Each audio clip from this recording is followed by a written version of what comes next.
Americans. Yeah, that is just amazing, the machine he's got going. And we talked about before we went on the broadcast that he's right there with Dan Gable. Dan Gable won 9 straight national titles at the University of Iowa.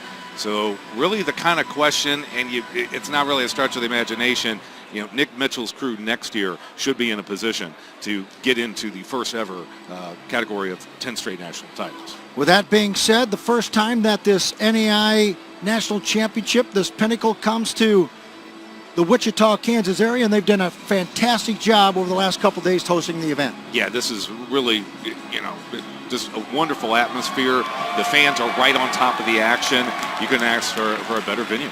And we can't ask for a better opening match tonight, as we'll feature a young man from Grandview University. He's the #1 seed. He's been #1 much of the year, and his name is Justin Portillo. He's a junior out of Clarion Goldfield, Iowa.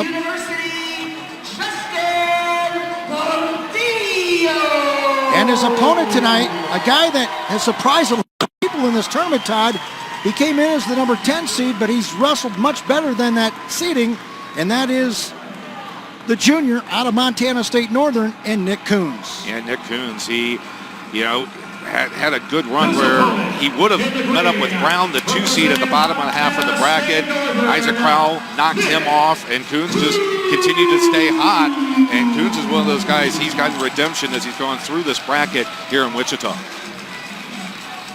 So our opening matchup tonight features a pair of juniors. It's the #1 seeded Justin Portillo and 10th seeded Nick Coons out of Montana State Northern.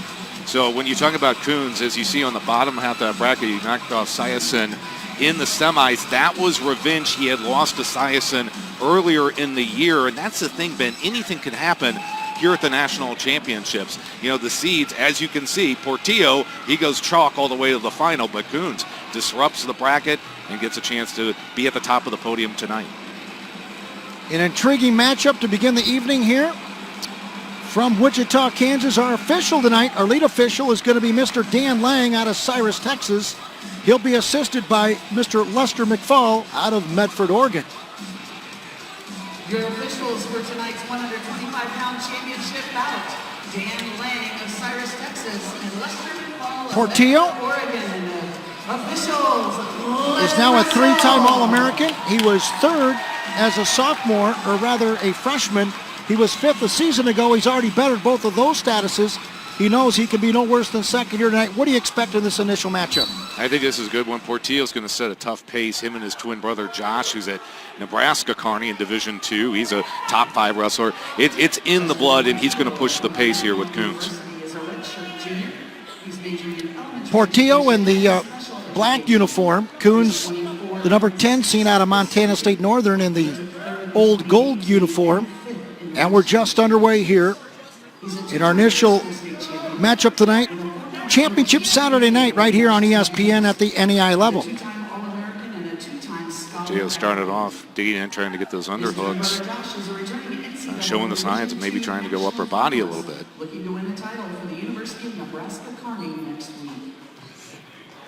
So both guys initially here, as expected, just trying to fill out the other. And Portillo, great record, 21 wins on the year. He had lost to the #2 seed. We talked about Brown, how he was at the bottom half of this bracket. Portillo kind of had a hiccup earlier in the year against him, but then has put everything together as he comes into Wichita. Trying to utilize that front headlock position right now is Portillo, the junior for Grandview. And right now, perhaps maybe a little bit of link causing some havoc for Portillo. That, speaking of the length of Mr. Coons. Yeah, Coons controlling that elbow. When you can't get that elbow out, it's hard to cut, get your head in the hole on the right side of Coons and try to work around, fish for that ankle to get the 2. Going to be a stalemate call by our lead official, Dan Lang, out of Cyrus, Texas. We're midway through our first period, no score between #1 seeded Justin Portillo and the #10 seed, Nick Coons. We've seen Portillo throughout the course of this tournament. He likes to go to that Russian on the often left side of his opponent. He had it there momentarily, maybe to try to get a snatch single, but wasn't effective that time. Yeah, for a guy like Coons, you've got the top seed, and sometimes it's just, as there's a nice drag by to get into the leg there. We'll see if Portillo can go head under here. If he can, he's in a pretty good spot. Coons going to try to utilize his length. We'll find out real quickly who wins this scramble. Coons hanging on there pretty good. He's got that left arm. It's hammer locked. He's trying to get around to get that too. He's in good position. Portillo trying to get that left hand free, and he does. And that could have been a dangerous situation for Portillo, and scramble more forthcoming here just to open up the night.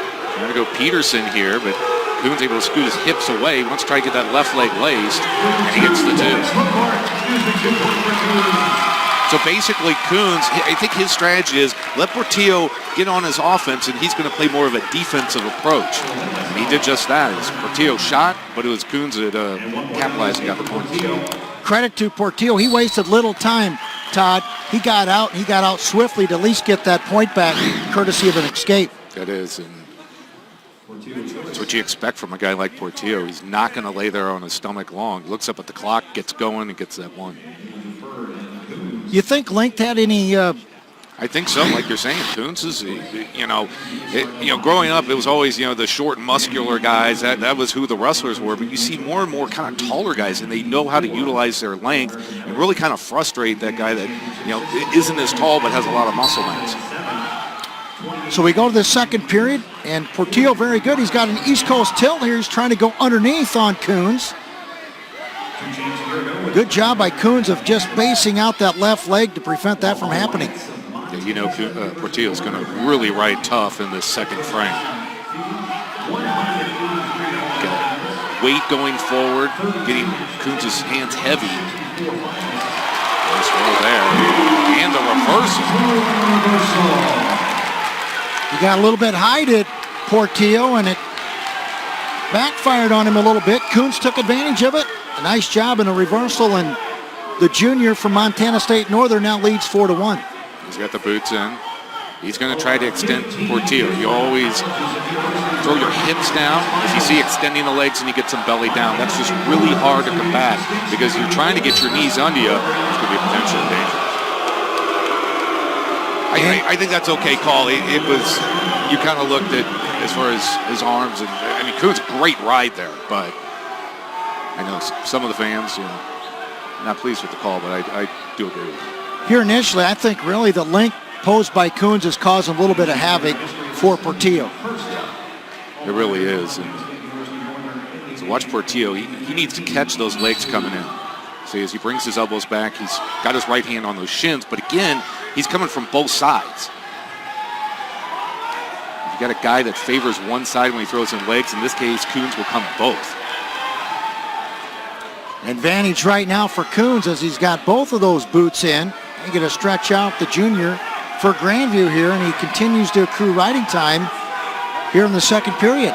And that's the thing, as a coach, I always tell my guys, keep your arms behind the armpits when you're riding. But Coons has got those legs in so deep that he can actually shift a little more forward. See, as he throws his hips down, it's just hard for even Portillo to get up. So you don't have to worry, Coons doesn't have to worry too much about getting his arms behind the armpits of Portillo. 20 seconds to go here in the second period. And Coons applying a pretty good ride right now on Justin Portillo. Yeah, this is not what I thought Portillo was really going to take advantage. He started off with that tilt right out of the gate at the start of this period, but a key reversal really quick by Coons, and he's capitalized. An impressive second period for Nick Coons. As you see here, just the key is you always tell guys, get your hips clear, get your hips away from, and that's all he did, is he just shifted to his right, went to that roll, but his hips were clear, and that allows you to create space and escape a reversal. Yeah, intriguing choice here now, Todd. It is Portillo's choice, and he's elected to take top here in the third and final period. I think that's good because you saw in the second period, it's just tough to get away from those legs. And I think Portillo, we know he can score, and he can score quickly. And you see right here, he's going to try to get to a tilt. The other thing that he's done for the moment, as he's erased the critical riding time already accrued by Nick Coons. So right now, riding time not a factor. So if he can get a tilt, obviously, get within one, but he's got the muscle mass to hold him back there for the 4 count. So we're down to our third period. 1:20 to go. It's a 4-1 Nick Coons lead. And Coons is, you can tell, very limber. And I've coached guys that are tall and lean, and it's like they're Gumby. You can't cradle them. It's hard to turn them. And this is very frustrating for Portillo because now he's trying to battle the length to turn him. And let's see what they do. If Nick Mitchell says, cut him, get back up on your feet, and work from your takedowns. Through all that process, Dan Lang issuing a warning for inactivity to Nick Coons. They didn't like the call. Do you let him go here and try to take him down? That was the thing right before about the minute mark. I think I would have cut the guy, cut him, and then start working your leg attacks. You're not going to turn him. He's shown you here in the first minute and so that he's too long to get over. So he's going to throw his hip down. He's too long. This is really frustrating for Portillo. Go down inside 20 seconds here. Third and final period. 4-1. Nick Coons maintains the advantage. And Portillo having some difficulty trying to turn him. A little bit high here.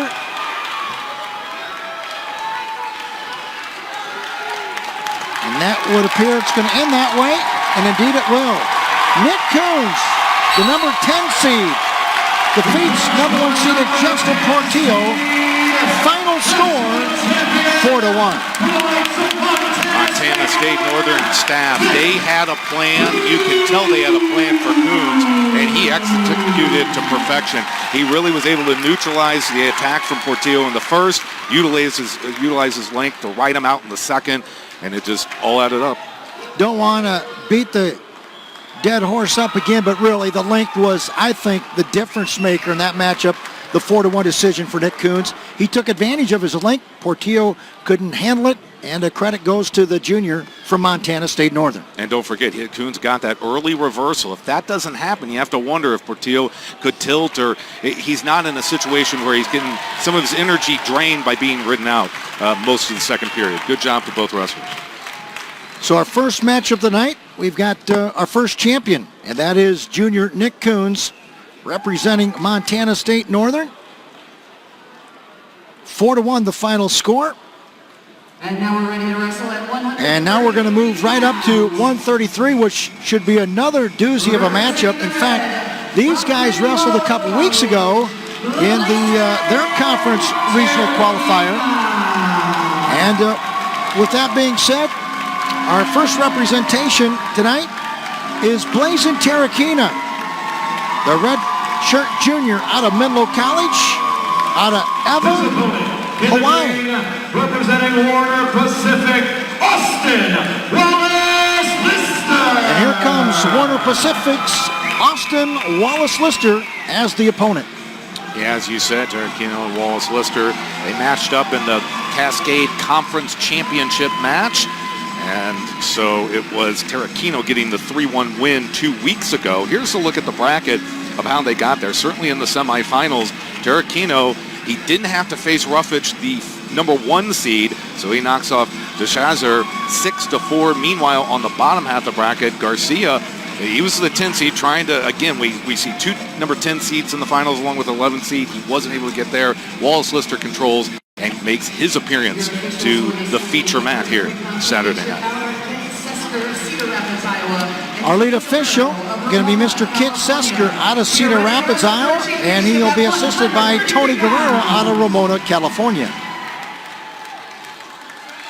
Terrakino placed 7th last year at the national championships.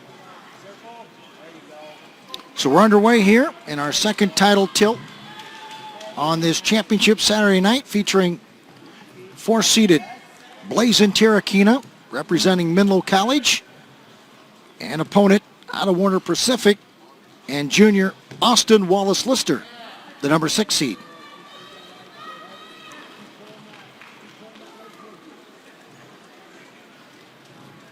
Both of these guys have exhibited some explosiveness throughout the course of the tournament. Yeah. is an 11-4 decision for Tarantino in the first round. Then he went 8-4. And we saw on the brackets there a 6-3 decision and a sudden victory in the semifinal, actually, to get past DeShazer into the final. And then as far as Wallace Lister, he came out of that number 6 slot, 7-5 win, 4-2 win, 8-3 and 9-5. So all of them were decisions, and like you say, it looks like Tarantino, a lot of firepower to get to this championship match. And as usual, as they generally do in these title matchups, guys kind of getting the fill-out process implemented before they start pulling the trigger. But nevertheless, as we mentioned, Tarantino victorious over Wallace Lister in that Cascade final.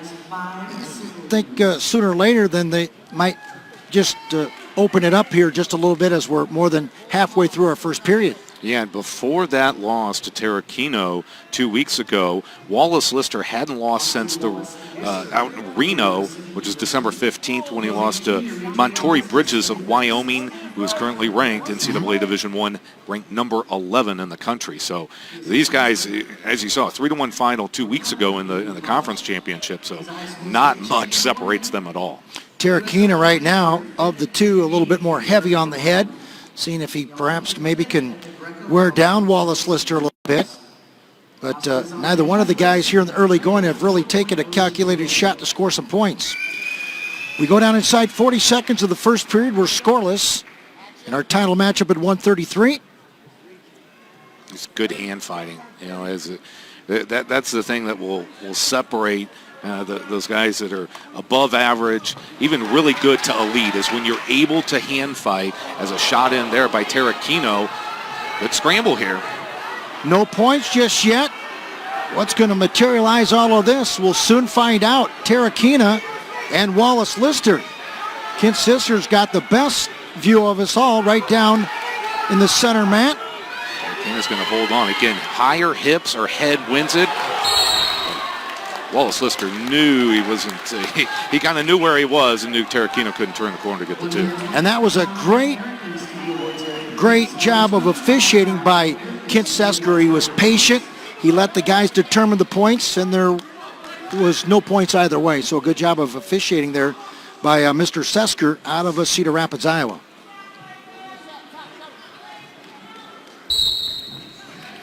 We're going to go to the second period. Tarantino starts down, trying to somersault out of there. And good job of chain wrestling there exhibited by Wallace Lister. He stays right with him. Just as I say that, Tarantino's out for one. Yeah, in that situation, just a good, Granby Tarantino comes up, and then Wallace Lister, one of those things when you're straight behind the guy, you typically want to step around to the side to try to dump him, but that was just good hip position and position in general by Tarantino, and Wallace Lister cuts him loose. So with that being said, we've got some blood to attain to. So coming in, Tarantino 24-9, and Wallace Lister, his mark is 33-5 on the year. Tarantino from Menlo, out in California. Both of these guys, West Coast. Yeah. In fact, Tarantino, talk about family rich in wrestling. Got a brother in Zarin Tarantino wrestling for Wartburg College, does blazing, and a younger brother. The youngest of the Tarantinos just secured his 4th state championship in Hawaii. So congratulations to the youngest of the Tarantino family. We're back to action. 1-0 the score. Blazing Tarantino, courtesy of an escape here in this period, leads it.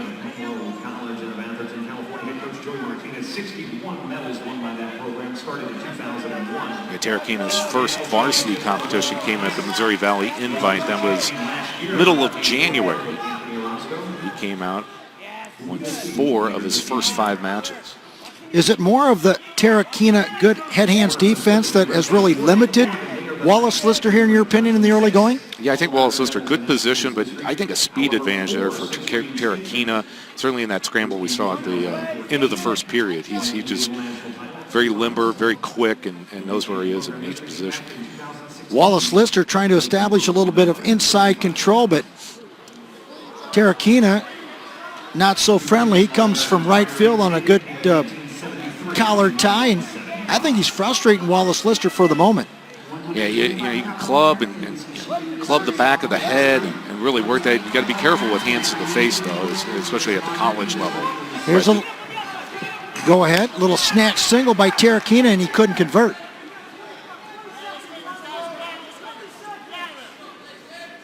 Going down inside 20 seconds, still a 1-0 Blazing Terrakina advantage.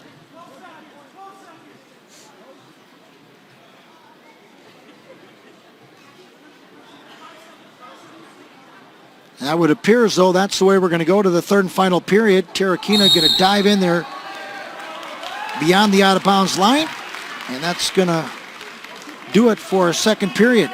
Yeah, Wallace Lister knew where he was. It's kind of the cliche, know where you are, on the edge of the mat, and was able to get a sprawl going, but also knew that Terrakina was running out of real estate. Neat side note for Blazing Terrakina, he's a professional surfer out on the island. They tell me he's pretty good. Thought about perhaps maybe doing that for the rest of his life, but couldn't give up wrestling. Can't beat that lifestyle.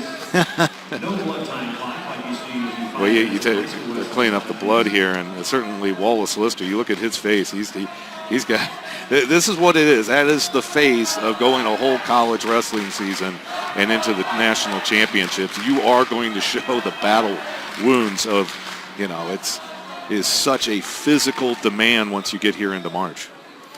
Menlo's had themselves a terrific tournament, and we'll see if they can get an individual championship right here with Blazing Terrakina. He leads at 1-0 as we get underway in the third and final period.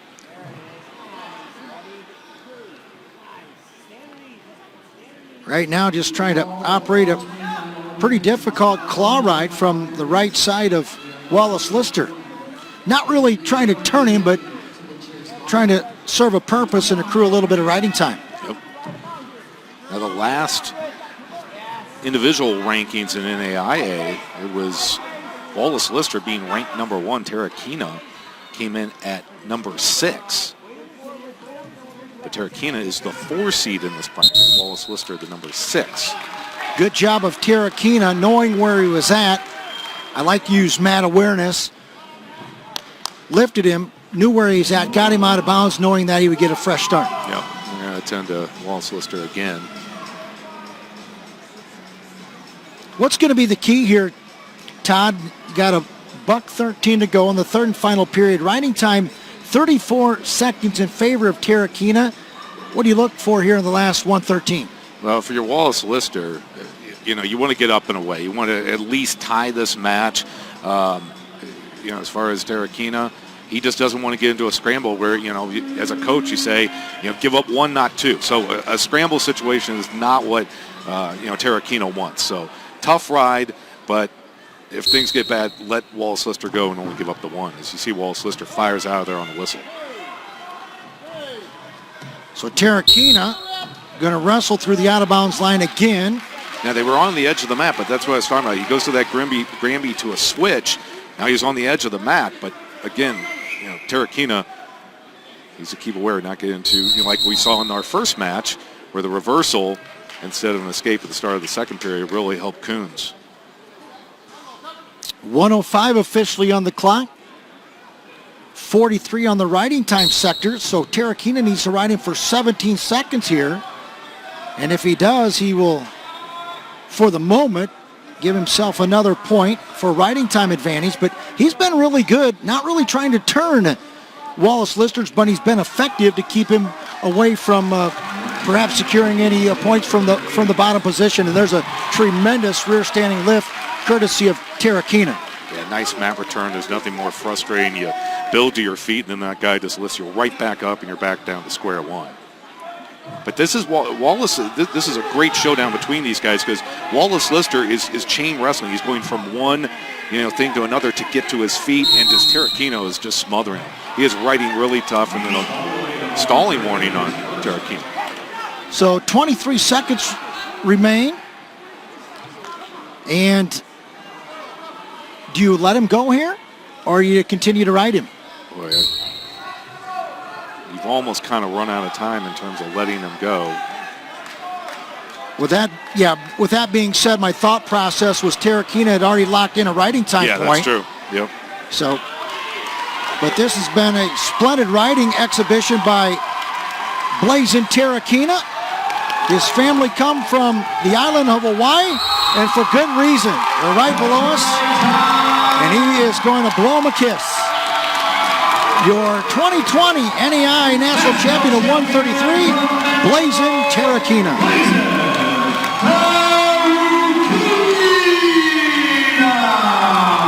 Tarakina, I would qualify that as just a very smart, cerebral match. That it was very, it's one of those things when you have a big match, you have an opportunity to watch guys on video and to develop your strategy. And I think that's what he was very prepared as far as what he needed to do against Wallace Liskey.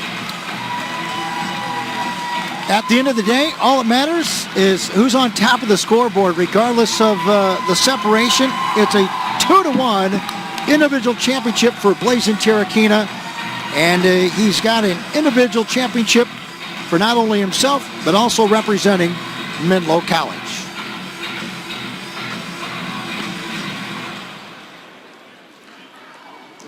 We now await our All-American honorees at 125 pounds. All-American Jordan Martinez. In 7th place, from Reinhardt, All-American Kobe Milner. In 6th place, from Menlo, All-American Riley Sison. In 5th place, from Black Pacific, All-American Alexander Munoz.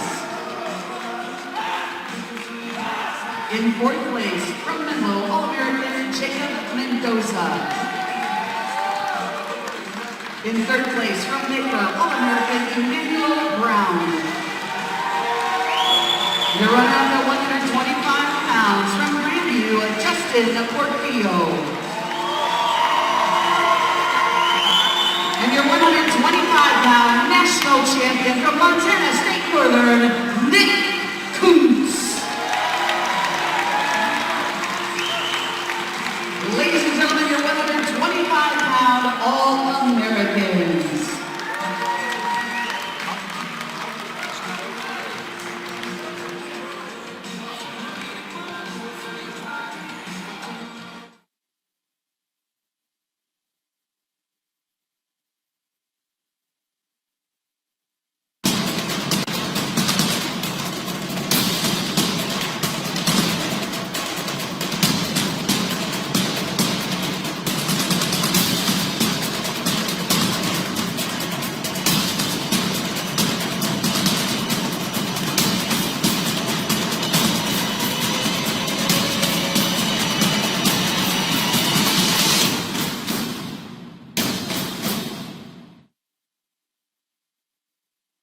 This is Wichita, Kansas, a city of makers, of builders, of dreamers, of doers.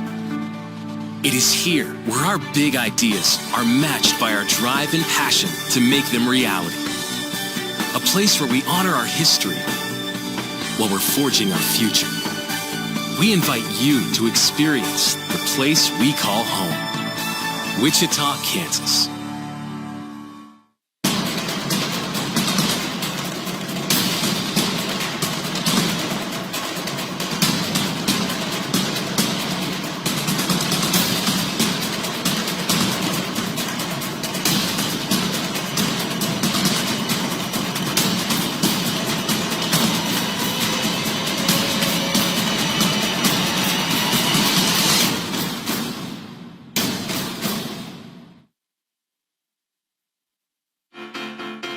From the sea, come to you. I heard the laughing. Girl from the sea, come to you. I'm someone like you. Na na na na na na na na na na na. I'm going to Wichita. I'm going to Wichita. I'm going to Wichita. And I'm going to Wichita. Learn more at visitwichita.com. And welcome back, everybody, to Hartman Arena in Wichita, Kansas, the 2020 NAIA National Wrestling Championships on ESPN. We're going to go to 141 pounds. Todd Schumacher, this should be a good one. Doane University's Bernardine Boldma.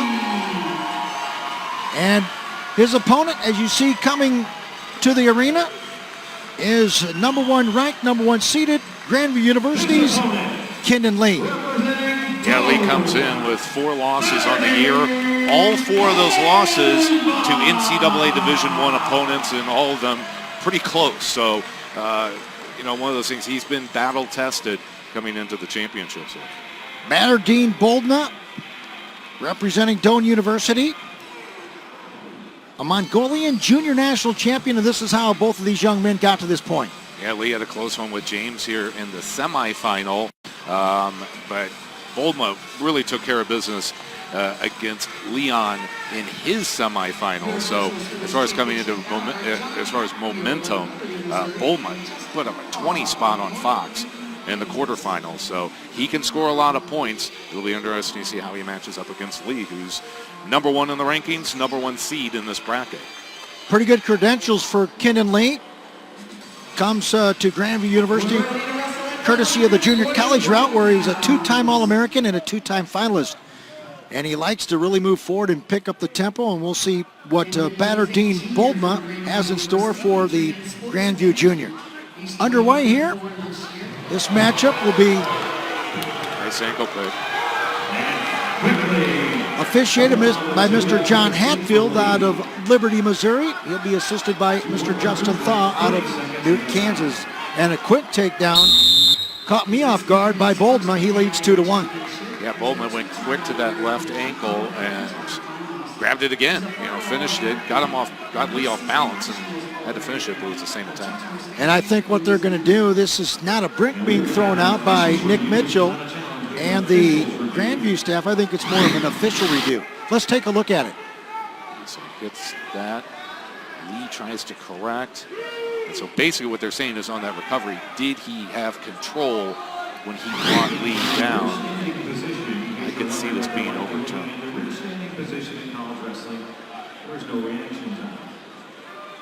Somebody said there is no reaction time in college wrestling. The public address announcer.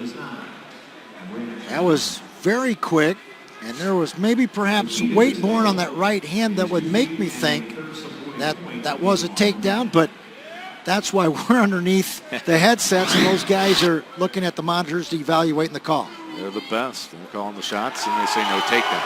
Wow. Surprised you, Todd? Not really. Like I was saying, I could see it being overturned. That should go 0. Indeed, that's going to be the case. So it is a scoreless matchup here, and they have just corrected it down at the head table. Yeah, as you took the replay, it's always easier when you see it in slow motion, but our officials, top notch, they want to double check. They go to the video review and they get it right. And that's really another great exhibition of our officials. We've seen it in an earlier match where Ken Sesker was very patient to make the call. These guys thought it'd be better for them to go and take a look at it. That's what they did, and for good reason. We're scoreless as we go down inside 2 minutes. Our first period, title matchup at 141, as Kendon Lee and Bernardine Boldma going after it. Boy, there's a front headlock where Boldma's just pounding. That force he's bringing down. So he drops his hips, and even though Lee is controlling that elbow, that's a lot of force, and he shuts him down. There's a quick takedown for Boldma, and he leads 2-1. Boy, he was really bringing that front headlock down. It almost like you could hear it way up here. Yeah, he was bringing it directly down. I always coach guys to you step to your left and you're pulling to your left as you bring his head towards the mat. But man, Boldma just showing how much strength he has, not just in his upper body, also seeing his lower body. and a different, you know, everybody will have a different style. You get on the, you know, the raised mat, you're going for the national championship. We've seen guys that kind of have more of a defense, kind of, you know, structured strategy. And in this case, we saw Boldman goes for the ankle pick in the first 15 seconds. He's going to bring his style and his pace right out of the gate. But Lee, in both situations, both that takedown that was overturned and then the takedown that Boldman did get, immediately gets up to his feet and gets away. 2-1 the score, as the sophomore representing Doane University leading junior Kinnan Lee from Grandview. Boldma with the black singlet with the orange stripe down the side. And Kinnan Lee with that black singlet with the big GV on his chest. Good little strap there where Lee tried to maybe go to a cross, maybe high cross series. And a good first period, some pretty good action with Boldma leading it 2-1. Boy, Lee just bringing a lot of fury, a lot of energy and attack on that. Boldma just kind of keeps good position. He's square to Lee, and this is a terrific first period that we saw there.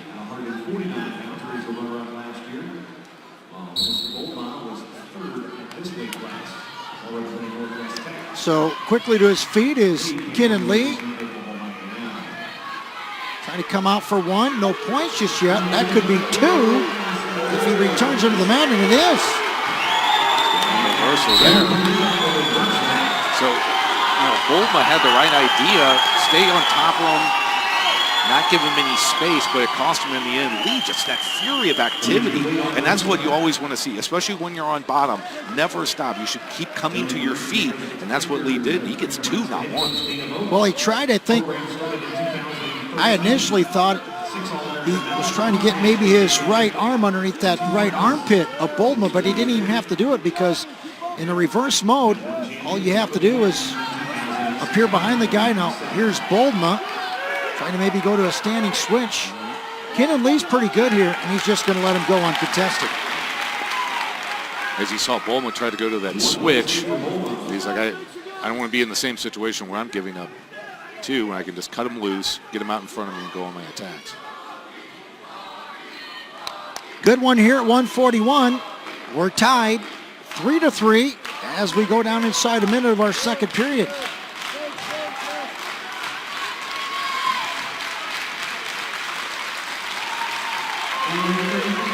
Surprised a little bit that Boldman's kind of maybe slowed down Kinnan Lee, and just as I say that, here's Lee on a nice shot. Remaining calm as you see, just watching where his hips are. That chest lock. And a stalemate call. And that's a big thing too, you know.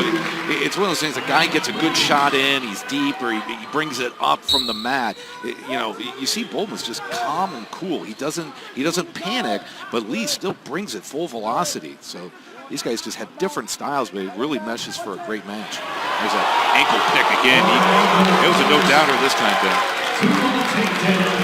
Nicely executed ankle pick by Batterdine Boldma, and he goes out front 5-3.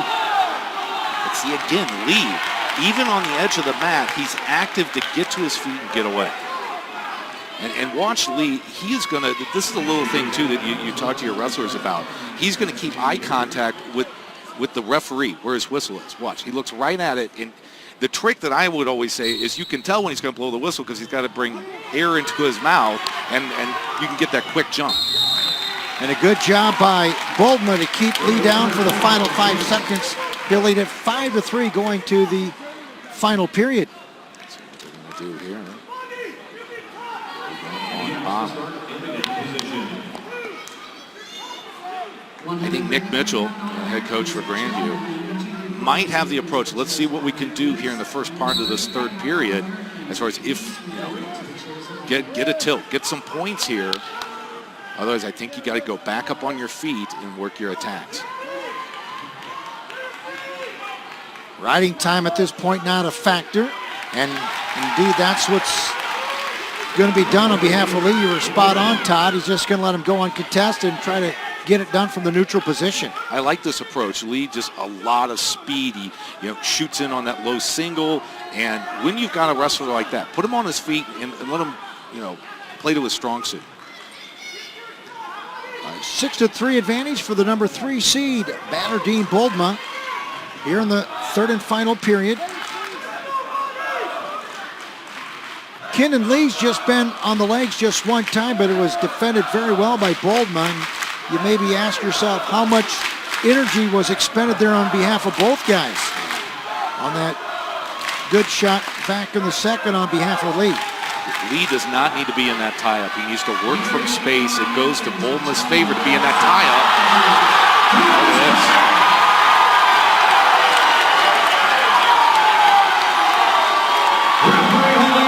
Well, Boldma strikes and strikes quick defensively as Lee was in deep on a shot. It was a pretty impressive, just a whip over on behalf of Boldma.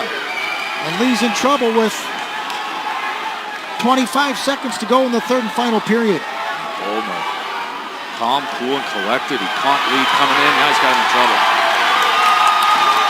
He's tightening the grip on this. And there's your 141-pound champion from Doane University, Bannerdine Boldma, with the fall. Time of the fall, 6 minutes and 45 seconds. Well, Boldma, he's a guy, I don't think his blood pressure went up too high during this match. He was always in good position. He hand fought. His front headlock was punishing, and he just knew where to be in terms of hips and position to counter Lee. But hats off to Lee. Just high level of energy and excitement and attacks. But it was a thing when your opponent is always in good position and he has that strength advantage. Sometimes, as you saw, whipped him right to his back, and then he was in trouble, and that was it. Yeah, and I think credit really needs to go to Boldma because on several different occasions, right, Kenan Lee was in deep, in on the hips of Boldman. It just appeared as though from this vantage point that Boldman just kind of crunched him with his own hips. And I wouldn't really call it a whip over, but it was just more of a power move on behalf of Boldma and lightning striking for the former junior Mongolian champion. Yeah, and it shows there. I mean, even in this situation, he's not exerting a lot of energy because he has that strength, and it's one of those things. You watch some of the elite guys, and they'll have a guy in a cradle or a front hell or something. You're like, it doesn't even look like they're exerting a lot of energy, and certainly Boldma looked exactly like that, very much in control. Here are our 133-pound NAIA All-American honorees. In fifth place, from Concordia, All-American Alberto Garcia. In fourth place, from Oklahoma City, All-American Drake Foster. In third place, from the Cumberlands, All-American Jacob Cito. Your runner-up at 133 pounds from Border Pacific, All-American Austin Wallace Lister. And your 133-pound national champion from Menlo, Blyson Terukina.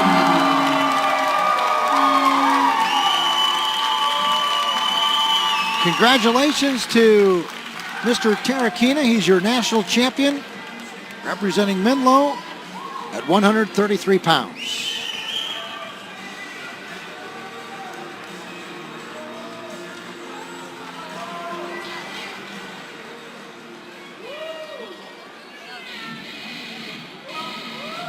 Ladies and gentlemen, we are ready to wrestle at 149 pounds. We're going to move up to 149 pounds. And this guy is now a four-time All-American. Todd Schumacher, we're speaking about University of Cumberland's Trey Leon. There he is. Pretty darn good, so good that he wrestled in the Midlands this past year. Yeah, he sure did. Last year at the national championships, he was a 1 seed. As he said, as an All-American, he finished third. And his opponent from Life University, Denver Stonecheck. And this guy is good in all three positions. No, he's got one of the best names that we'll see tonight. He's one of those guys that, And he knocked off Sean Roberts in the quarterfinals, 13-8. We'll see the bracket here. So had a big win to power him through this bracket into the championship match. As you see there, Stone check, the 10 seed. And this is our second 10 seed tonight. We will also see an 11 seed in the final. Then a 1-point advantage over Abbas. And it was Leon knocking off Everett.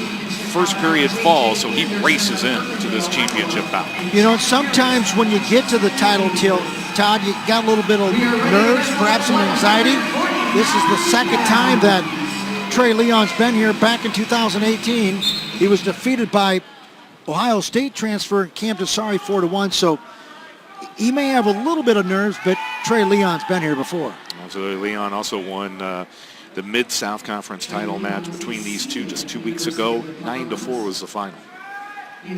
Already in on a high crotch series is Leon, and he made that look awful simple. A quick takedown just 20 seconds in, and the senior for the Cumberlands out to a quick 2-0 lead. It's all about setups. You get a good setup, you're going to get your shot. You're going to be in very deep. He does. Leon just made that look effortless, but it all goes back to how he set up that shot. Going to stay on top. He's going to keep Stonecheck down. One thing I've noticed about Leon, not only in this tournament, but I had the privilege of watching me at the Midlands, he is very good, especially in terms of mat awareness. He always knows what the score is, knows where he's at in conjunction with the out-of-bounds line, and he's just got some pretty good savviness to him. And you take a look at his road to this championship match. First round, he pinned his man minute 48. Then second round, minute 10. Quarterfinals, 13-3, as you saw on the bracket that we showed. And then minute 37 in the semifinals. So he has been all business and not messed around. Waste any time to make a run through this bracket. And he's awful relentless, as you can visualize right there. Beyond the out-of-bounds line, he didn't want to yield any points. Keeping a Stonecheck down for the moment. So we're nearing the midway point of our first period. It is a 2-0 Trey Leon lead. This matchup at 149 being officiated by Mr. J.J. Anderson out of Urbandale, Iowa. He's assisted by Chad Harris of Hutchinson, Kansas. Good care by Stonecheck. Trying to get his hips clear. Nice ride by Leon. Holds onto that left hand. Hand control for Stonecheck. Gets that one. So Stonecheck, the junior from Life University, is out for one, and he's going to dive right in there on Trey Leon. Obviously, different body types here. Leon, more muscle mass. Look at that, just a smooth shot. I like that first that takedown they got right at the start of the match. The length for the moment may have caused a little bit of problems there for Leon on Stonecheck, but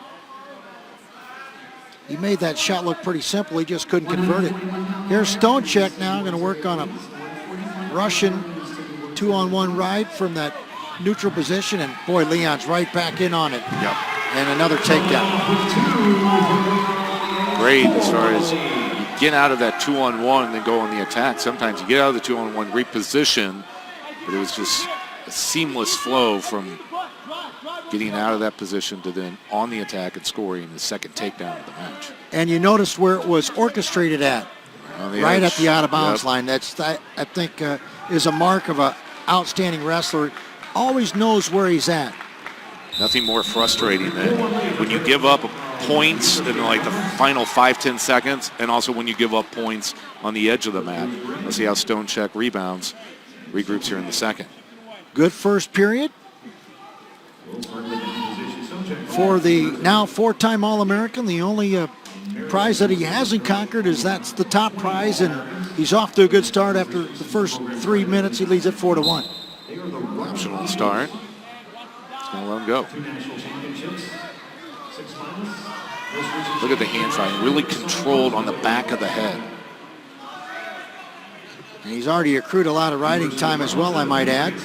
And he's just right in again on a high crotch, going to shuffle off to a double leg. Pretty impressive, Todd. Another takedown, he leads 6-1. Seamless from his attack to his finish. There's no pause. Trying to make a statement is Trey Leon. He was... Yeah, you get to 3 takedowns. Another one you start to kind of break that opponent. Mentally, they feel like, it's going to be hard for me to stop his attack. Once you break a guy mentally, the rest follows. And there's a lot of confidence in Leon right now. He was fourth as a freshman, second back in 2018. We mentioned to Cam Tassari, he was third a season ago, and at the rate he's going right now, he very well could attain that top pedestal. He leads it 6-3, and he's making it look pretty easy despite the 3-point differential. He's been in the legs on a multitude of times, and every time he has, he seems as though he's conquered the takedown and hands in the face. We got a pretty good combat going on right now between these two guys. Stonecheck on every shot. That's the thing, if you're Stonecheck, stay out of that ear-to-ear tie-up. That does not favor you. He needs to work from space. And in that little sequence, I like that. He was out of the tie-up and able to get a little more quality attacks on Leon. This is a pivotal 30 seconds for Stonecheck. He can ill afford to give up any more points. Already trailing it 6-3, and in essence 7-3, as Trey Leon's already got over 2 minutes of riding time. See, even when Stonecheck tries to come in, try to get an angle, it's disrupted by the hand fighting of Stonecheck. Or of Leon, excuse me. Wrestling near the edge as we conclude our second period. And the senior out of the University of Cumberland leads it 6-3. There's another good look at high crotch off to a double leg, very nicely executed. Yeah, load his level so low, he's past the hands of Stonecheck, making it a lot easier. Going to be a quick caution assessed to Denver Stonecheck. To start the tournament, but Leon, one of 3 wrestlers in this tournament who were galloping ghosts from the cause. And he wastes little time getting out as Trey Leon, and he extends his lead. It's now 7-3.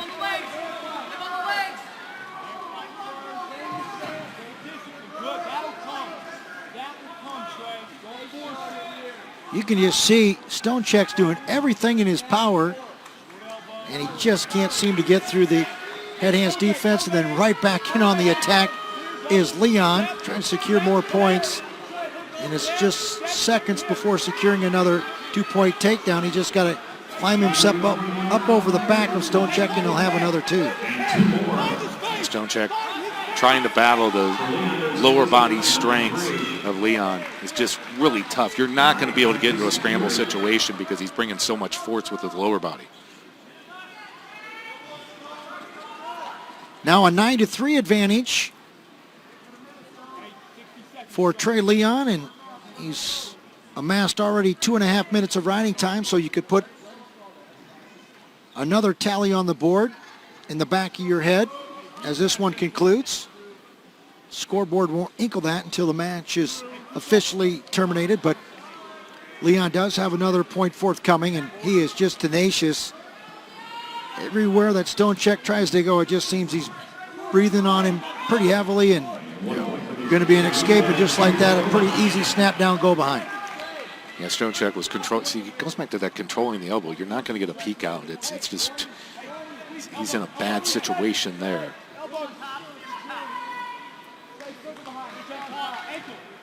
But that's the thing for Stonecheck. He's trying different things. It's just Leon has the answer for every angle. Been a pretty impressive showing by Trey Leon. And in his final season in the University of the Cumberland singlet, he's going to capture the pinnacle, the #1 spot. He's your national champion. Now he has been first. And he's one of the biggest 149-pounders I've seen in a while, and he just came out with confidence. He knew he could dominate. He won 9-4 2 weeks ago against Stonecheck, but this was a completely different match, and I think that just goes to show in this bracket, he steamrolled his way through, and just nothing changed here in the title match. Was impressed with him when I seen him at the Midlands Championships in Chicago back in December, and he is as good as advertised. He's now a 4-time All-American. Congratulations to you, Trey Leon, a national champion in your senior campaign representing the University of the Cumberlands. Yeah, very emotional reaction. You know, it's no better than when you're a senior, your final match of your career, and you can be at the top of the mountain like that. So it's one of those things I think after, you know, a guy gets his hand raised, it kind of starts to set in what he's accomplished. We now pay our attention and respects to the All-American honorees at 141 pounds. All-American Jody McAllister. In sixth place from Oklahoma City, All-American Connor Coleman. In fifth place from Reinhardt, All-American Trent Leon. In fourth place from Lindsey Wilson, All-American Trent Johnson. In third place from Marion, All-American Brandon James. Your runner-up at 141 pounds from Grandview, All-American Kenyon Lee. And your 141-pound national champion from Doane, Batterbean Goldbaum.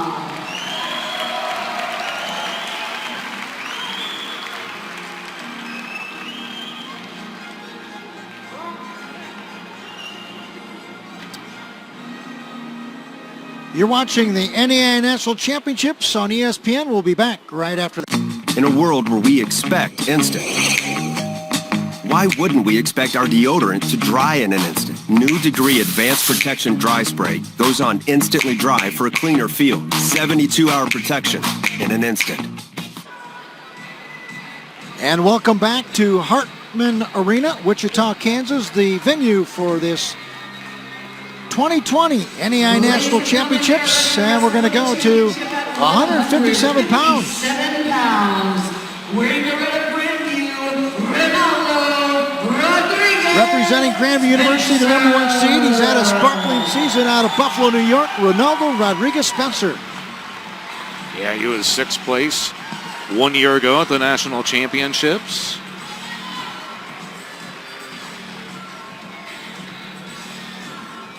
And his opponent, out of the University of Providence, redshirt senior, Casey Dobson. Dobson, he was an All-American 1 year ago, finished seventh, so he had the sixth place finisher last year going up against the seventh place finisher.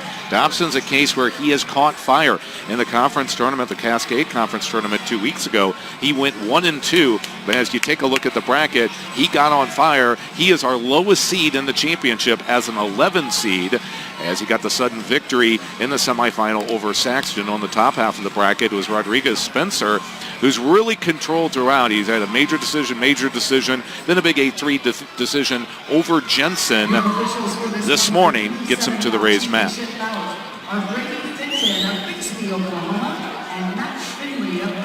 Well, another opportunity for Grandview University to crown an individual champion.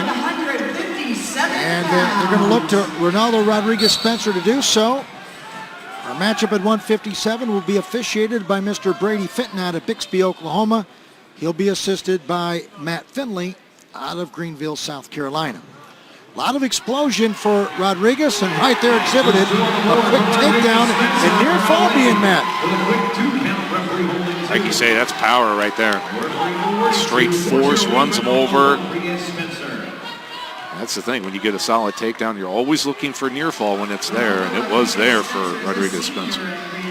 So a quick 4-1 advantage for Rodriguez Spencer, ranked number 1, seeded number 1 into this title matchup. Rodriguez Spencer, of course, at the Grandview Open, able to rebound, got injured there, and when you look at the records, Dobson has a medical forfeit victory over him, but that doesn't obviously go against your win-loss total. But Rodriguez Spencer, boy, has recovered and just been on a roll. Since his transfer from Iowa State University, he's been very special in the Grandview University singlet. And the thing, when watching here tonight, you won't want to blink because he can score very quickly. If you blink, you just may miss a score. And that was a pretty good sign in the initial takedown. Really get those underhooks in, trying to get the body lock.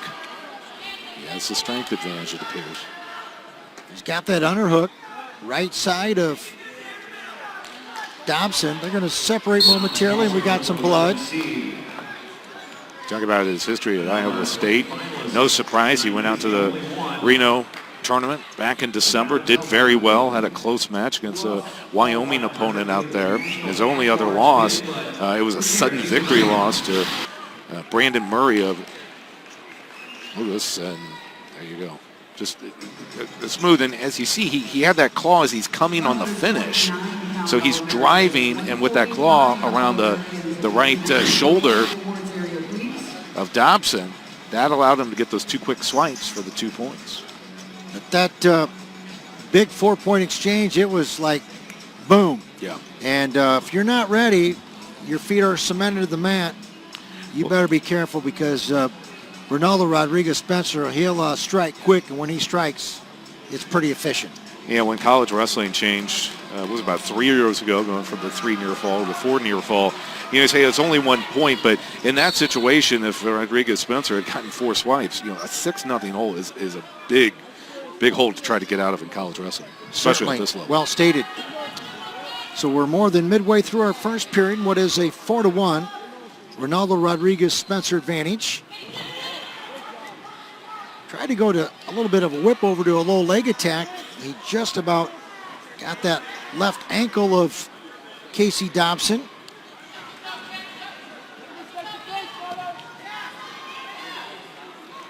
You can see Dobson starting to pick up here as we progress through the first 3 minutes, getting really heavy on Rodriguez-Spencer's head right now. Yeah, definitely speeding up his hand fighting. His plug drops out of Rodriguez-Spencer. Working that underhook. Right side of Dobson is Rodriguez-Spencer.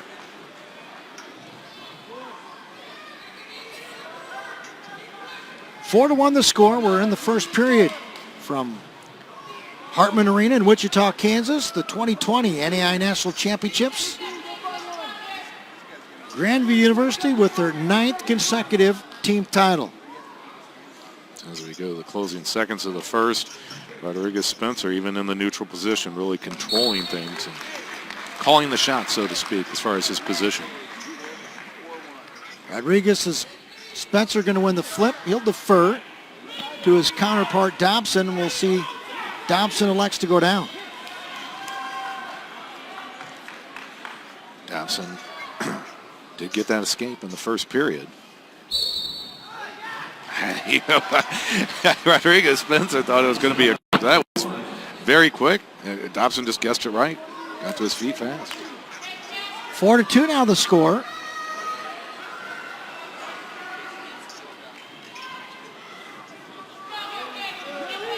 Here in the second period. Both guys now things getting a little bit testy. Yep, you knew that was coming. The clubbing to the back of the head. That's all right. It's a physical sport. Just got to make sure you keep it under control a little bit. I often say many times over, if it was easy, Mr. Schumacher, there'd be a lot of people doing it. That's right. Yep. And I think another good job of officiating where he just verbally talked to the guys and no points were exchanged. Yep. This is Dobson. He's really amped up his hand fighting. I think he's just hoping that he can, catch Rodriguez-Spencer just in a bad position or a bad angle. As you see, Rodriguez-Spencer, he's going to lock up. He's going to use that upper body strength and try to neutralize some of that, not allowing Dobson to work from space. 4-2 the score as we're near the 1 minute mark in the second period. The number 1 seed for Grandview out of Buffalo, New York, in his second season in a Grandview singlet. Things really starting to pick up the tempo now. This uses so much energy. One of the drills that a lot of coaches and I do is hand fighting to start off practice. It gets your heart rate up, and it's really something that we'll even do it later in the practice because you have to have that energy and that endurance because this does take a lot of it to have that physical attack on your feet. Ronaldo Rodriguez-Spencer and Casey Dobson here at 157. A lot of fireworks in the early going, but despite a lot of the clubbing going on between both guys, there's really not been a lot of opportunities to score. There's a big double A. Got to be careful if you're Dobson. Body lock forthcoming. Good job defending that body lock, as it looked like Rodriguez Spencer was in good position. Lift him up and return down for a takedown. Yeah, and credit goes to Dobson, because that could have been critical if he would have yielded, a takedown and even near fall criteria in that mode.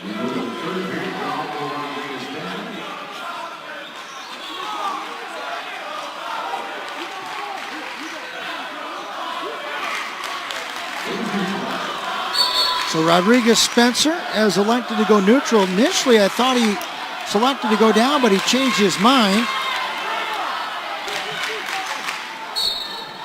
And we're underway in our final 2 minutes. Dobson again, very aggressive on hand fighting. Third period. Who has more gas in the tank is who's going to determine. And there you go, Dobson, a great setup. And with that being said, there's been a warning issued to Rodriguez Spencer for inactivity. Boy, Dobson has really picked up the tempo, has he not, here in the last minute? Yep. Dan Gable always said, set a pace that no one else can keep up with. And Dobson kind of taking that to heart. He keeps bringing it, and he's trying to put Rodriguez and Spencer in a situation where he might get hit with stalling again. Head in the hole by Dobson. Big scramble forthcoming. Who's going to win this one? And it's going to be Casey Dobson. And he's just tied it up at 4 apiece. Hats off to Dobson. He never let the foot off the gas in terms of hand fighting, positioning, angling, trying to get in. Shot in the first time, didn't get it this time. He scores, and now he's in a good position to try to have a tough ride. Here are the fans wanting a stalling call on Rodriguez Spencer. And keep in mind, the next stall call would be a point for Dobson, and there it is. So now it's a 5-4 Casey Dobson advantage. Conditioning. It makes a huge difference, especially in the big matches where they're going to be close. You hate your coach when he makes you do those sprints and conditioning drills, but you love it in this situation for Dobson. And Dobson coming way out front with a near wrist ride, and Spencer doesn't have an answer for it.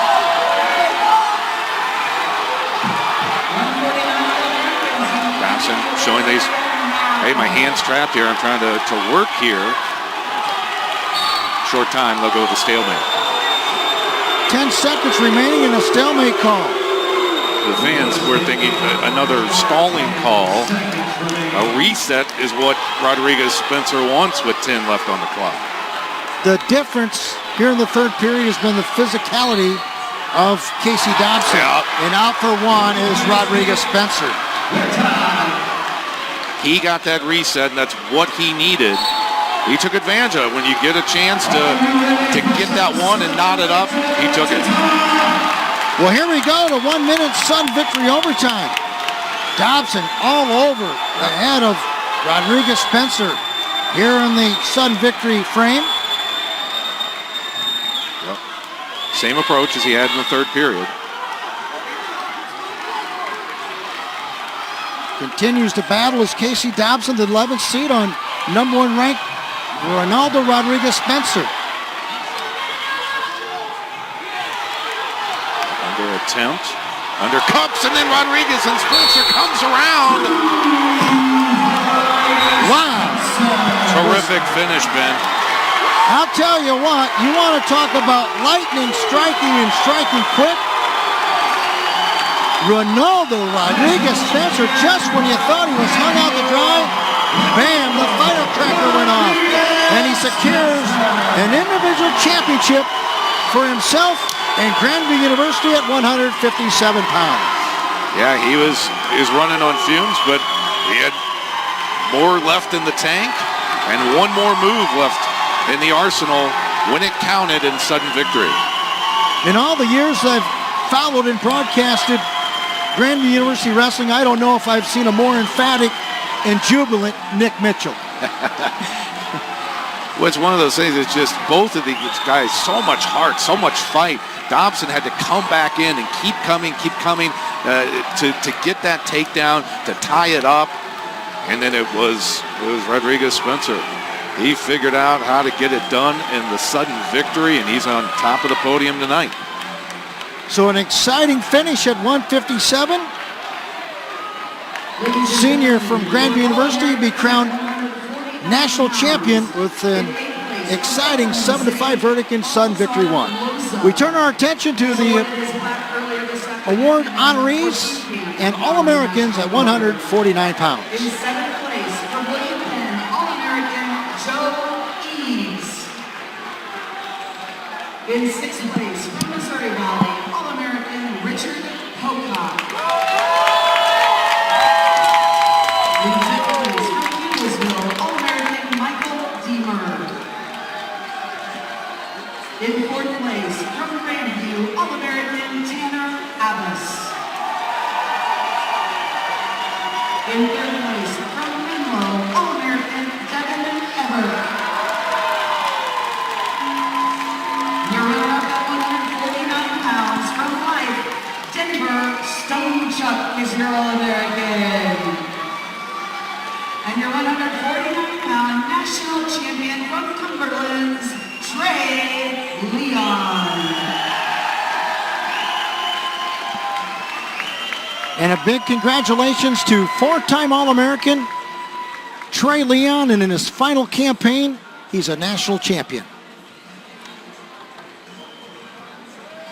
Amazing what the world's oldest and greatest sport can do for you. It teaches you a lot of life lessons. Yeah, absolutely. And Leon he was so dominant. He came out there and just really had the upper hand, the strength advantage from start to finish, and this the most dominating victory we've seen so far tonight. So we're going to go to 165 pounds, representing Reinhardt University, the #1 seed, redshirt junior Justin George. He himself has had a tremendous tournament, but this guy is dangerous, and I'm telling you what, you better watch out in the first minute and a half. We're speaking about Brennan Swafford right in your TV monitor. The sophomore out of Minneapolis, Iowa, representing Graceland University. Yeah, George, this is the 1 versus 2 matchup, not only seeds but also rankings. And George at 157 pounds, so he comes up a weight class. He was 3rd at Nationals 1 year ago. Meanwhile, Swafford, 7th place last year at this weight class. As we take a look at it, close victories for both of them in the semifinals as it went scratch. So 1 versus 4 in the semifinals, 2 versus 3. Swafford with 3-point advantage. So we've got the top 2 guys on the raised mat. It's been an enjoyable night so far, and I'm only presuming that the rest of the evening will be equally as good. Our matchup at 165 will be officiated by Travis Sheely out of Salina, Kansas. He's assisted by Mr. Lester McFall out of Eagle Point, Oregon.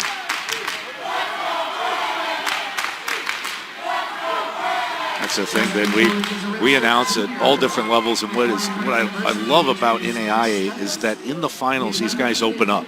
I mean, they you see at some levels guys are a little more conservative when they get to the championship match. Not the case. It seems every single match, the guys are bringing it, and they're gonna put on, top level show. That's what you should see in the championship battle.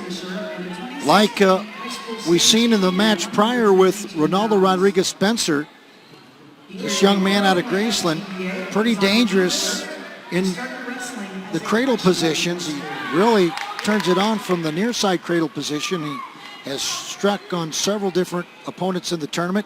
So that's the one thing that George will have to be very careful in this title matchup at 165. Swafford is in the all-white singlet with yellow trim. George, the #1 seed, representing Reinhardt, in the gold singlet with the trim on the back side right there. And we'll have a brief stalemate call.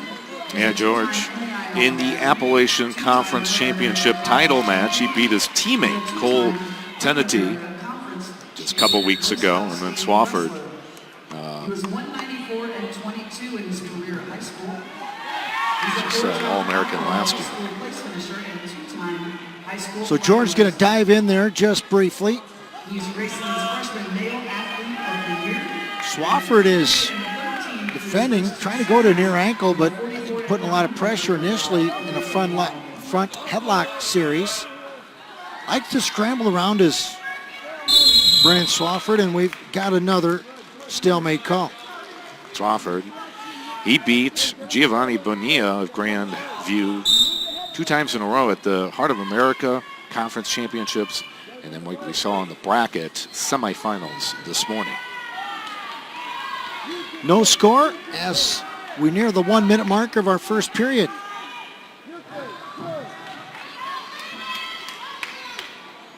So after starting off the tournament with 2 major decisions, Justin George had to have 2 tiebreakers. 6-4 against Kyle Caldwell of Grandview. And then, or actually, I'm sorry, 6-4 over Ole of Life. And then it was Caldwell in the semifinals, 3-2 in the first tiebreaker. Down inside 30 seconds we go of our first period. Without question, both of these guys a little bit gun shy. Waiting for the other guy maybe to make some type of error, but Swafford tried to go to a elbow pass, wrestling on the edge, then go out of bounds. But one thing Swafford did nice there, and that was he knew where he was at, so he got in there, snapped down, and went behind Justin George. Fortunately for George, they were beyond the out-of-bounds line. Yeah, never be tentative or assume, oh, we're near the out-of-bounds line, and you have to protect yourself at all times. Like you said, nice flurry there. Scoreless after the first 3 minutes. Flip of the red-green coin by Mr. Travis Sheely. And Justin George will elect to go down to begin the second period.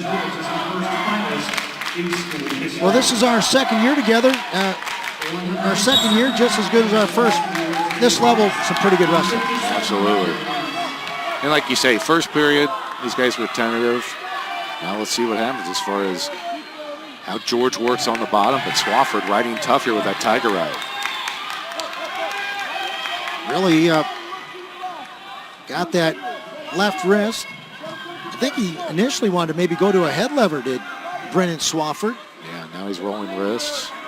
Comes from tradition-rich Mediapolis. Boy, they've got some outstanding high school wrestling.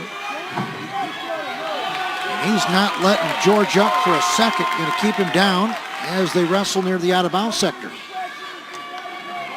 That ride is all based around the wrist. So he goes to that tiger ride, and he's going to roll wrist. He'll go cross wrist. That's why you do, those wrist strengthening exercises, so you're able to control on top like this as he goes to the armbar. And this is where he's really good. We'll see if he is able to turn George. Try to maybe cuff up, that right side, that shoulder, Todd? Yep. And then he had that strap ride on the right side almost to a half. George really struggling now from the bottom position, and reason for that, a lot of pressure being asserted by the Graceland grappler. Got a bar arm on that left side. Now, the difference between college, you can ride more parallel with the hips than in high school, which is what Swafford is doing.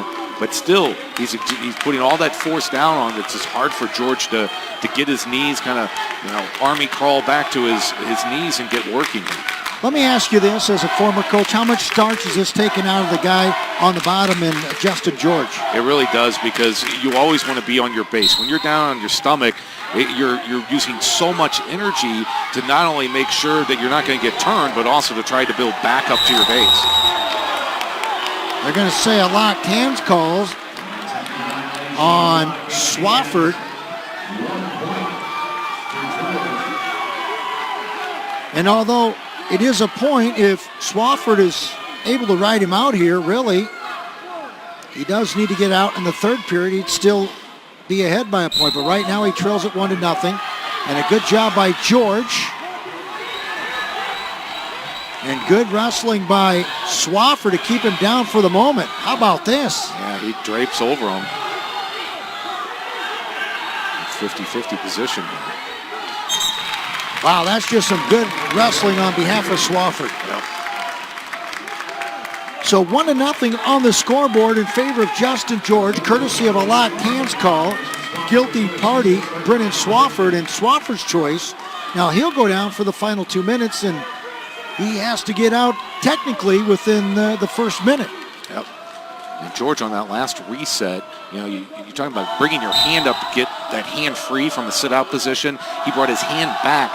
We talk about a back pocket stand-up where it looks like you're reaching to get your wallet. They can't chop your arm and you can bring it up. And it almost worked for George. Great effort on that reset. Let's see how he is in the top position. So we're in the third, and it now is a 1-1 score between Brennan Swafford, the sophomore for Graceland. Good stand up by Swafford. I think it was one of those things, George just got a little bit out of position when he was trying to correct, and that gave an opportunity, an opening for Swafford to stand up. Collects the one. Swafford, the sophomore, George, the redshirt junior, representing Reinhardt University. So 1-1 on your monitor. However, please keep in mind that Swafford does have 1:41 of riding time, and just as I say that, he's in on the legs of Justin George. Yeah, counter shot there as George came up. Opening for Swafford to get in there. Scramble mode near the out-of-bounds sector. Remember, even just a little toe or shoelace, basically, as long as something's in bounds, Swafford's still going to work. He needs to try to get George a little bit back in, but he's got plenty of space to work with. And I think if you're George, you try to get that's out of bounds, and that's not a situation if you're George that you wanted to happen. You probably would have been better sought to get out of bounds. To get out of bounds. Yeah. I think he thought, I'm going to turn back in and I can kick away and face him. But once he turned, then Swafford stepped up, had too deep of control there. And the Graceland fans right in front of us, they're sensing it.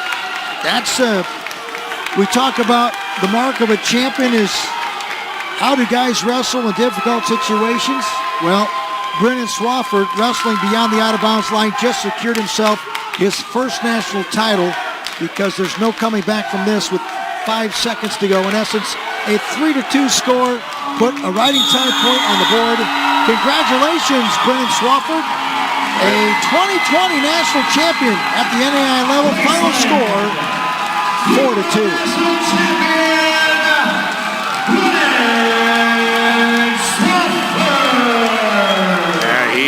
This is the third #1 seed tonight to get knocked off in the championship match. Swafford, it was just very simple. I'm going to ride tough, I'm going to smother you, and it takes a lot of gas out of a guy's tank, and then it opens up that opportunity. He gets that late takedown, and that seals the deal. Grittiness, toughness, never panic, and wrestled on the edge. How many times have we talked about that tonight? Yep. That was the difference, scoring late. And it proved to be the difference with the riding time point. The sophomore from Graceland is your national champion, representing Graceland University at 165 pounds.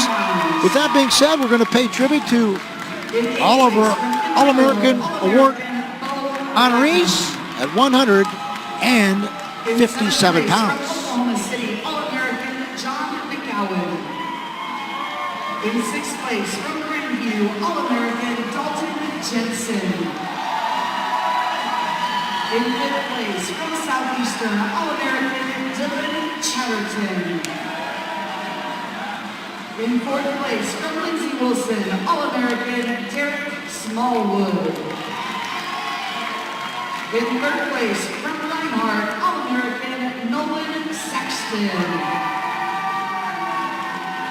Your runner-up at 157 pounds from Providence, All-American Casey Dobson. And your 157-pound national champion from Grandview, Ronaldo Rodriguez Spencer. Well, the guy comes back. He wins himself a national championship, and it was a good one. You're watching the 2020 NAIA National Championships on ESPN.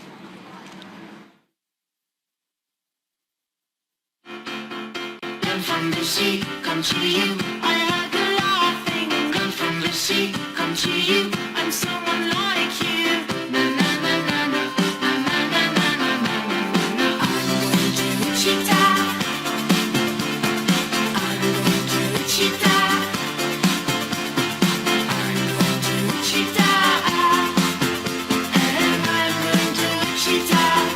Learn more at visitwichita.com.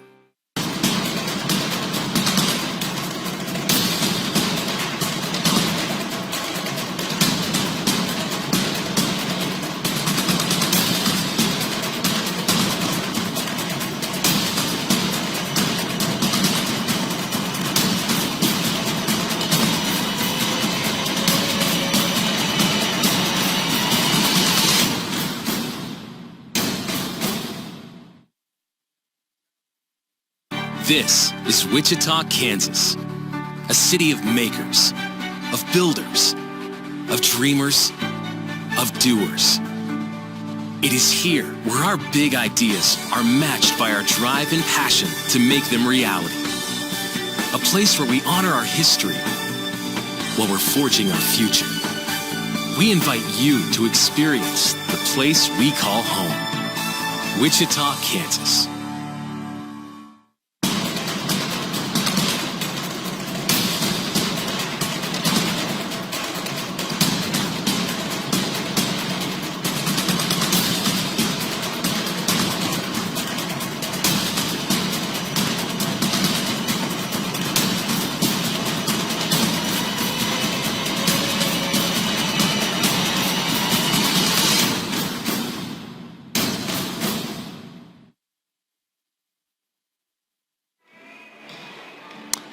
And a very pleasant return, everybody. Welcome back to the Hartman Arena in Wichita, Kansas, the venue for the 2020 NAIA National Wrestling Championships on ESPN.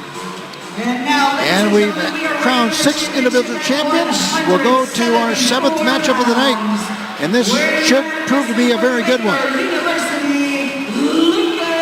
Representing Baker University, the number 1 seed and 2-time defending champion, Lucas Lovern. His opponent tonight, the number 2 seed, a junior representing Oklahoma City University, Chase Vincent. So this is our second consecutive match where it's 1 versus 2 in terms of seeds. Last match was 1 versus 2 everything, national rankings and seeding. So you take a look at Lovern. He has just been a steamroller. He went major decision, and then as you see, an 8-3 decision over Walton in the semifinal. Meanwhile, Vincent taking care of business, but he's had 4 straight decisions to get to the feature match here tonight. So always fun when you have those top 2 guys. It goes chalk, see who comes out on top. I think this is going to be an outstanding matchup. Our lead official is Mr. Ben Kiefer out of Montrose, Colorado. He'll be assisted by Mr. Tony Guerrero of Ramona, California. So we're underway at 174. One thing you'll notice, Lovern likes to wrestle a lot from his knees, and he attacks from his knees and a quick takedown from his knees. And the way they started off, that's what you see at 125 pounds, that, on their knees trying to get a low-level shot. But then Lovern finishes more of an upper body attack there to get the 2. So a quick 2-0 lead from the 2-time defending champ.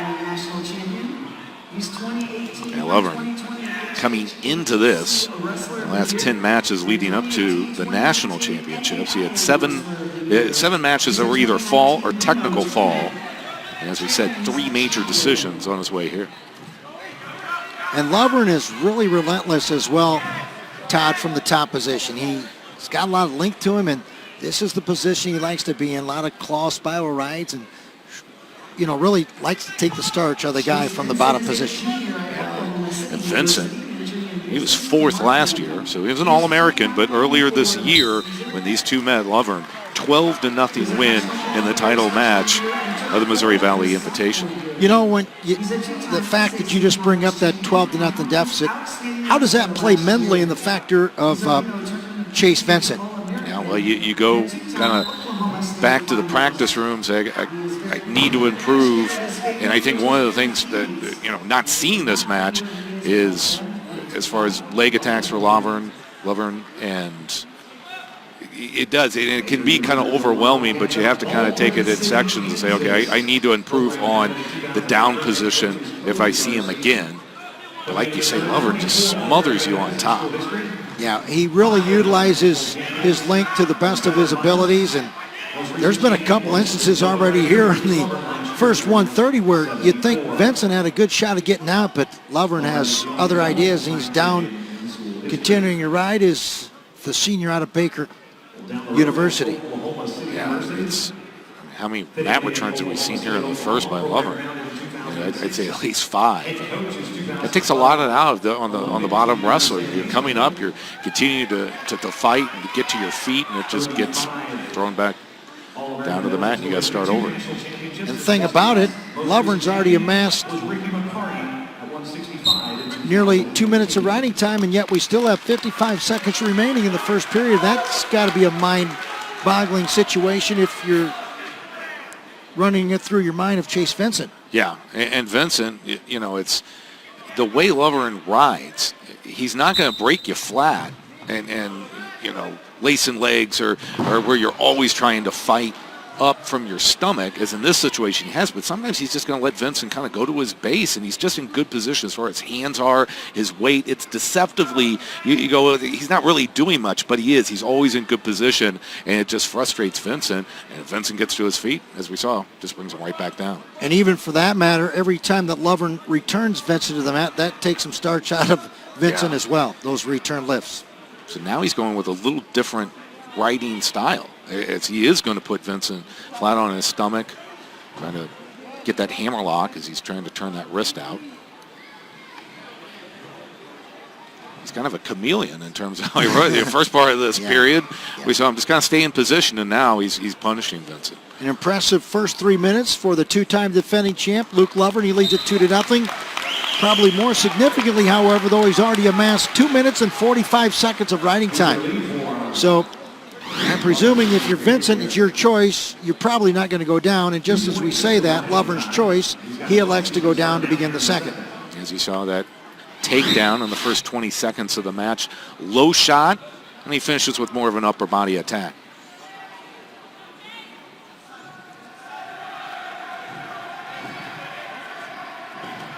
Good job by Vincent to bring her back down. Nice forward pressure. Now he's got that right arm behind him. He needs to keep that back there in a hammerlock position. That was pretty close to being a little minor whip over on behalf of Vincent. Yep. Credit where credit's due. Good job of working there, and he stays with it. You know, we've seen it many times over, Todd. We've done a lot of wrestling, and in the case where Vincent was somewhat overwhelmed in the first 3 minutes, a lot of people could just concede. That's not the case here with the guy at Oklahoma City and Chase Vincent. He's getting right back after it. Yeah, it's tough when you get ridden that much and you're in that hole, but you know, now he's on top, and he's doing a good job as far as trying to ride tough, just like Lovern did through the whole first period. He's going to cut him loose here. Wants to do it on his feet, Chase Vincent, so he'll just let Lovern go for an uncontested one. Now a 3-0 mark. Yeah, that hammerlock, when you can get a good guy like Lovern, where you can get him flat on his stomach, bring that arm back and the wrist on the waist, and you sit and you put your pressure on there, you can really set up a tilt. But Lovern's so you know, he was very slick and was able to get his arm back and get out of bounds and get a reset. Yeah, he tried to orchestrate a takedown there, utilizing his length. Chase Vincent felt it, did a good job of preventing a takedown there. As we've got 40 seconds remaining here in period number 2. Like you were asking, Ben, you know, Vincent, you know, you go back to the drawing board after losing 12-0 to Lovern earlier in the year, and right now it's much closer, and it's probably one of those things that you don't let it, you know, kind of a domino effect. Okay, I just got ridden out for, you know, 2.5 minutes. You know, okay, it's a new period, and now I need to have a fresh attack. There's that low leg attack again by Lovern. Boy, he was in on a double, switched off to a single. And Chase Vincent can ill afford to give up any more points here. And Lovern pretty content just for the clock to run out. Yeah. Nice shin whizzer, though, by Vincent. Gonna have fun with you here. Does Vincent go down? I think you do. I mean, you're down 3-0. Get the one, get away. We'll go neutral. Yeah, Vincent, I was just asking the question more from a coaching perspective. With all your experience here, he had been ridden out the whole entire first period. You don't want to take a chance, calculate a risk of going down, and then get ridden out the entire third. And an intelligent decision for Vincent. He elects to go neutral. Right. So you see Lovern. He's just kind of he's waiting for Vincent's attack. It just feels like he's in good position. But Vincent needs to pick up the pace. We saw Dobson in the championship match, and he kept coming at Rodriguez Spencer. Take that same mentality that I've got to make him respond. I got to get him a little bit, just a fraction of a second out of position, as we saw Dobson do that. But when you're tentative on your hand fighting and engaging, it makes it easier for Lovren.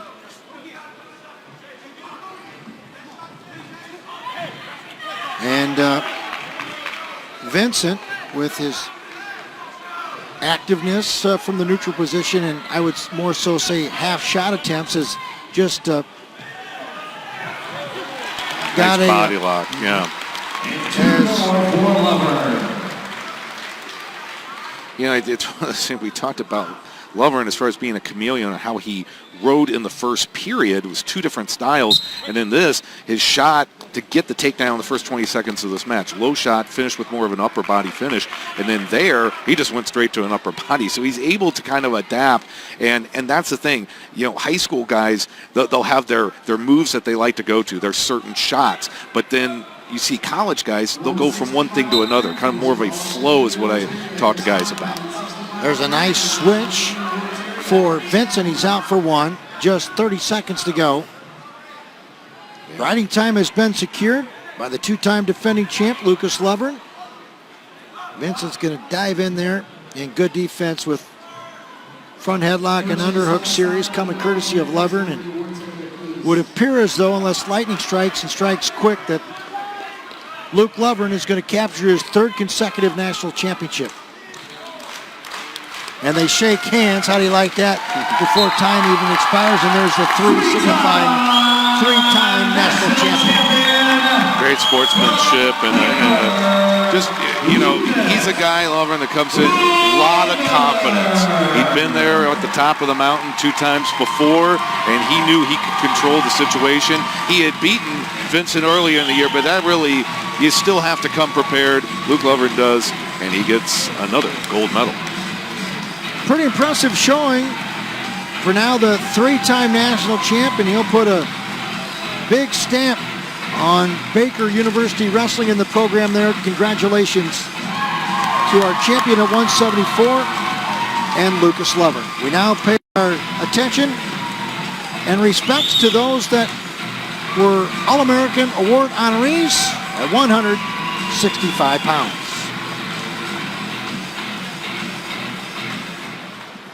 And now, ladies and gentlemen, your All-Americans at 165 pounds. In 8th place, from Northwestern, All-American Andrew Knoll. In 7th place, from Embry-Riddle, All-American Taylor Owens. In 6th place, from Grandview, All-American Giovanni Bonilla. In 5th place, from Missouri Valley, All-American Elias Bawicki. In 4th place, from Baker, All-American Isaiah Llewellyn. In 3rd place, from Grandview, All-American Kyle Caldwell. Your runner-up at 165 pounds, from Reinhardt, All-American Justin George. And your 165-pound national champion from Graceland, Brennan Swafford. Graceland University individual champion at 165, Brennan Swafford.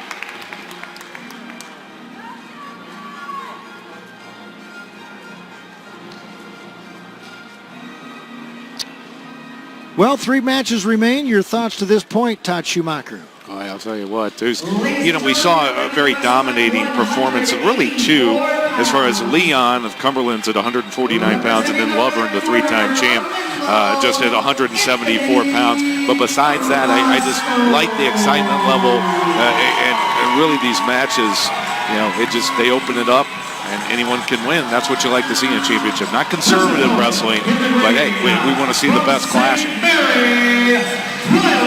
Anthony Orozco, the guy you see coming out in his white singlet, returning outstanding wrestler, the outstanding competitor from a year ago, returning national champ, to face this guy. Riley Jaramillo out of the University of St. Mary is the first finalist in school history and the first All-American as well. Congratulations to Riley Jaramillo. Jaramillo, in the semifinals there and the quarters. 2 first-period falls, so he storms into this one. But Orozco got the major in the quarters, 1-point advantage over Jones. Again, he's the man that was at the top of the podium last year, and it'll be up to Jaramillo to try to knock him off tonight. Number 1 seeded, defending national champion Anthony Orozco out of Menlo College, the senior out of Marietta, California. And his opponent, University of St. Mary's, Riley Jaramillo. Our title matchup at 184 pounds. Good hand fighting there as Orozco comes out, wants to impose his will from the get-go. So this is a matchup of number 1 versus number 7 seeds, respectively.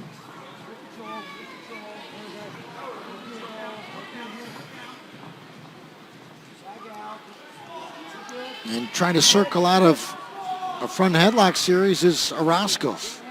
Orozco was tremendous a year ago, so much that he was voted by those voting as the outstanding wrestler of the event back in Des Moines to win his first national title. Orozco is a senior at Menlo College. He's majoring in accounting. And Jaramillo, he knocked off Antonio Stewart, who was the number 2 seed in this bracket. And Stewart was an All-American, finished 3rd 1 year ago. So quite a tough opponent to Jaramillo, showing that he had a right to get a chance to be in the championship match. Nearing the midway point of our first period here at 184, scoreless. This matchup at 184 being refereed by Mr. Kevin Looper out of Perry, Oklahoma, and he's assisted by Mr. Justin Thaw out of Newton, Kansas. Most of Orozco's matches came at the start of the year in the Reno tournament. Boy, there's a nice outside single series. He's going to try to dump down Jaramillo down to his buttocks, but he's going to elevate it up in the air for the time being, trying to shelf that leg. What's he got to do here to orchestrate some points, Todd? Yeah, you don't want to be lifted up there. He wants to get more down to the mat where he can go to his splits, and nice finish. Just gets him going backwards, and Orozco covers. So an early 2-0 lead for number 1 seed and the defending champion, Anthony Orozco. And you are currently watching the first All-American in that school's history. Riley Jaramillo trying to ward off the ride of Orozco. And they'll go out of bounds. And Orozco showing that he's also come from a crab ride position there as they rolled out of bounds. But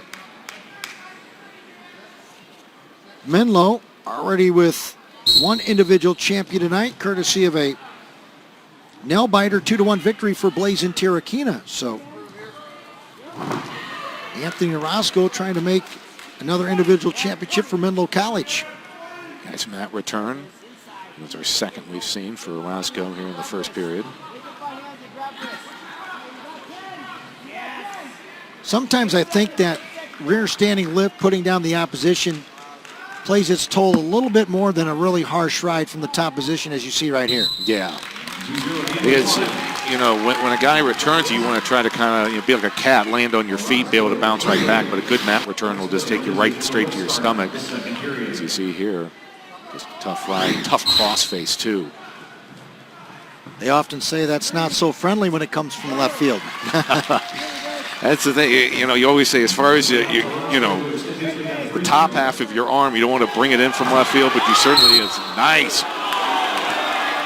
Finish there is out of bounds. Little snap down and go behind. We're going to look at it again. Was it actually points? Boy, very, very close. Very close. So close that I believe we're going to have a challenge coming from University of St. Mary. They felt as though there was a takedown that should have been warranted. Yeah, credit to Jaramillo. He started the action with the snap down, but it was Orozco that returned. See how he just able to kind of get his hip up there and then turn away. But Jaramillo, he has a little more real estate. It's not even in question. He gets that.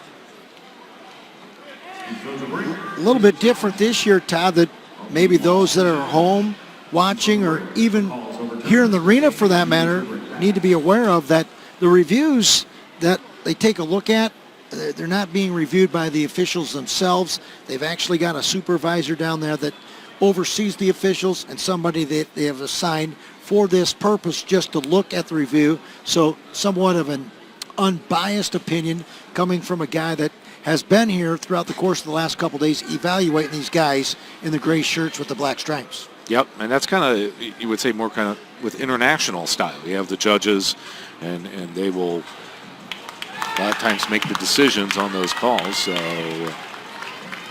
they're in fact going to say that there was no takedown. No The control. call stands, and Anthony Orozco maintains a 3-0 advantage.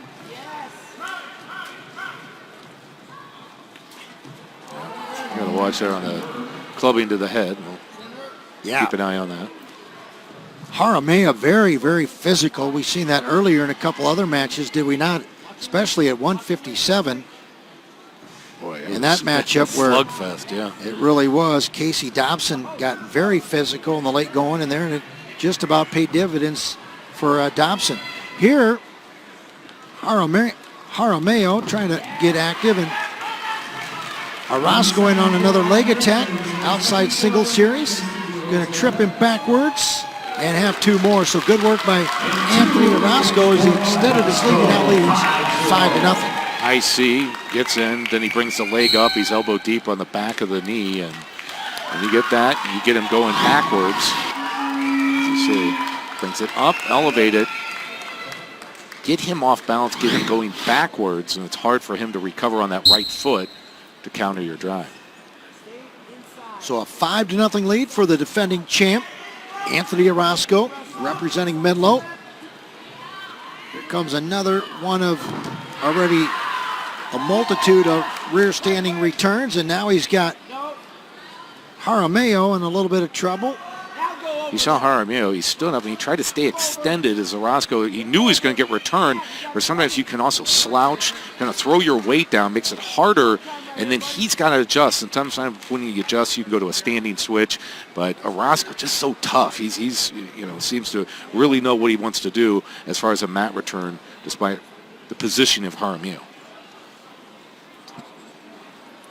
And that's going to conclude our second period, and a good second period for Anthony Orozco. He'll take a 5-0 advantage going into the final 2 minutes. Jaramillo says, let's go neutral. Yeah, so Jaramillo on his feet.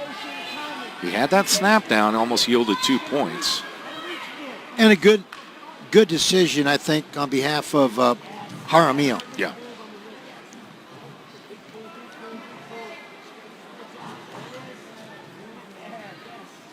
Now Orozco getting pretty physical.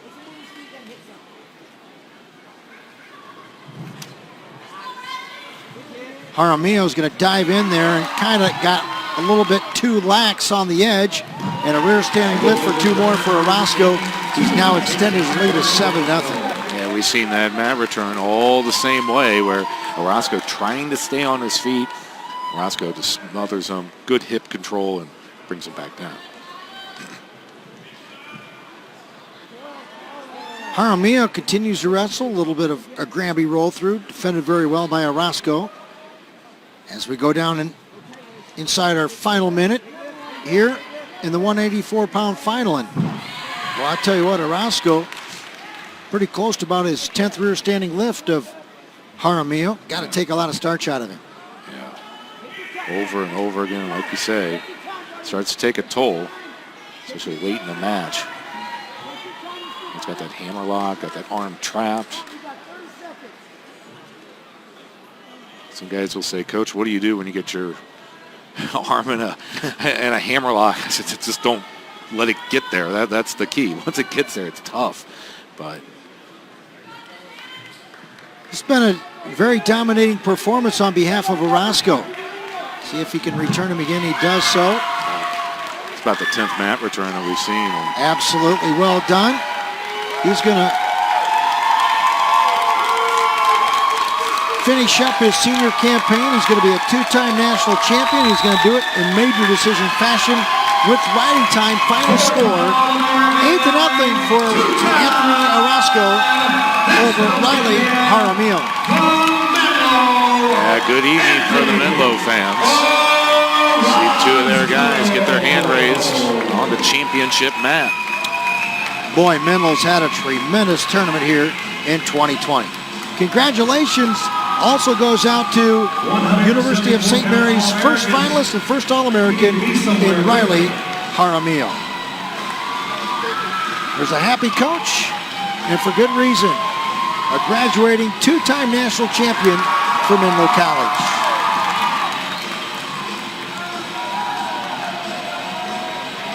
We'll take this opportunity now to pay our respects to all of our All-American Award honorees at 174 pounds.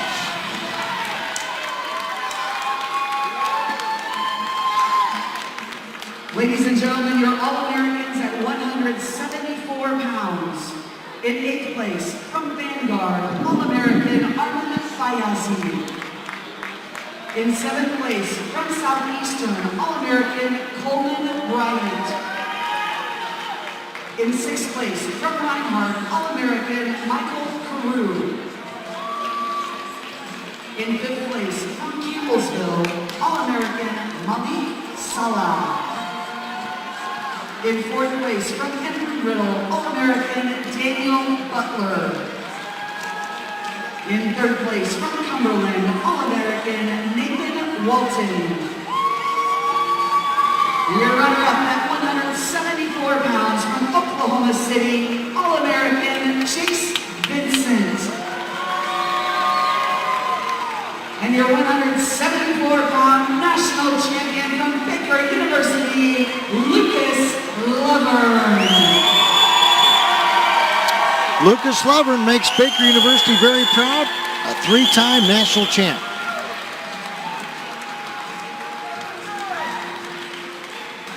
You're watching the 2020 NAIA National Wrestling Championships on ESPN. In a world where we expect instant, why wouldn't we expect our deodorant to dry in an instant? New Degree Advanced Protection Dry Spray goes on instantly dry for a cleaner feel. 72-hour protection in an instant. And we want to welcome you back to Hartman Arena, Wichita, Kansas, for the 2020 NAIA National Championships. We talked about it early on. It's a repeat matchup from a year ago. And it is going to be as good as advertised as number one seeded and three-time defending champion trying to make some history. Evan Hansen seeking his fourth title out of Kimballton, Iowa, Elkhorn Kimballton High School. And his opponent tonight out of Montana State Northern in junior Isaac Bartell. Hansen went 15-1 last year. He comes in undefeated. His last loss was last year to Willie Miklas of Iowa State, a four-time national champ. As you look at the bracket, it's been steady, just kind of a steady approach by Hansen. He had a regular decision and a technical fall, major decision over Blois, 16-5, and then just a 3-2 advantage, or a 3-2 win there over Blois to get in. Meanwhile, it's Bartell, kind of the same approach. He's had a technical fall in the major decision, 10-1 there over Linton. And then 6-4, he edges out Dow to get this 1 versus 2 rematch of last year's national championship match.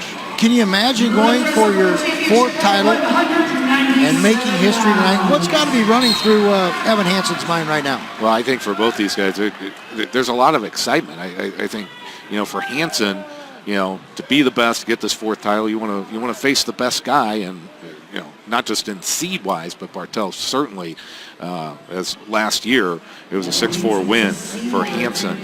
So close last year, it's going to be close this year too. Although Bartell represents Montana State Northern, he is an Iowa native. He prepped at Mason City High School and a junior. Evan Hansen has just been splendid throughout his career, trying to seek his fourth NAIA individual championship.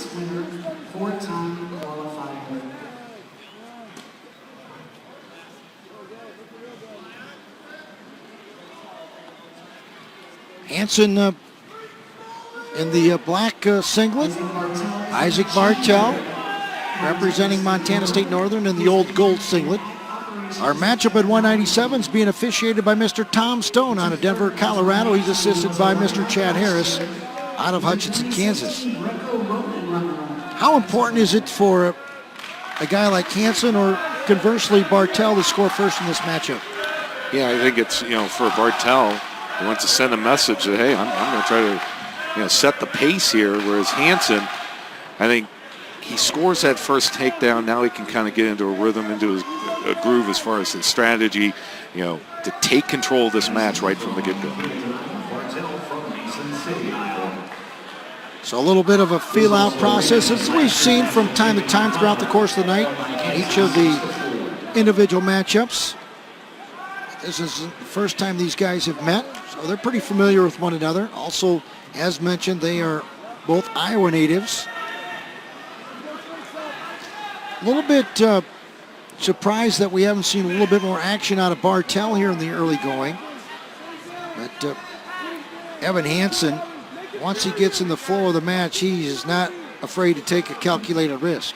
Yeah, Bartel, he was on a good run from the beginning of the year. Actually, his last match of 2019, he got a decision there and hadn't lost, which is a 3-2 decision in the conference championship.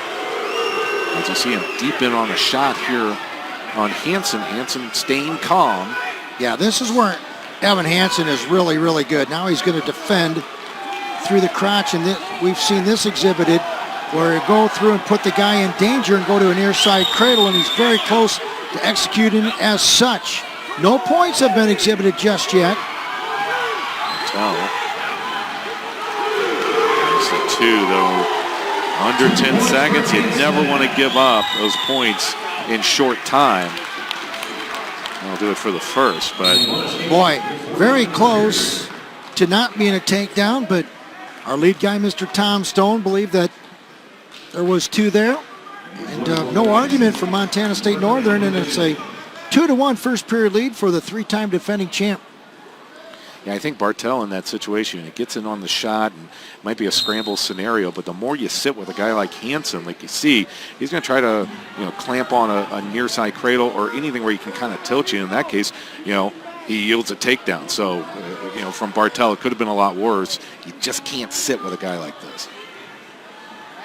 And the takedown of Evan Hansen actually came defensively, in defensive mode, off a good Isaac Bartel shot. Yep. Just as we say that, an escape for Evan Hansen, the senior for Grandview. He now extends his lead to lead at 3-1.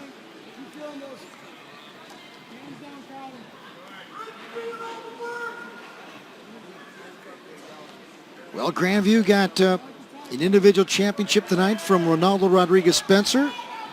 And the question here in the next 3 minutes, will Hansen be the second? But boy, Bartel once again in on another leg attack.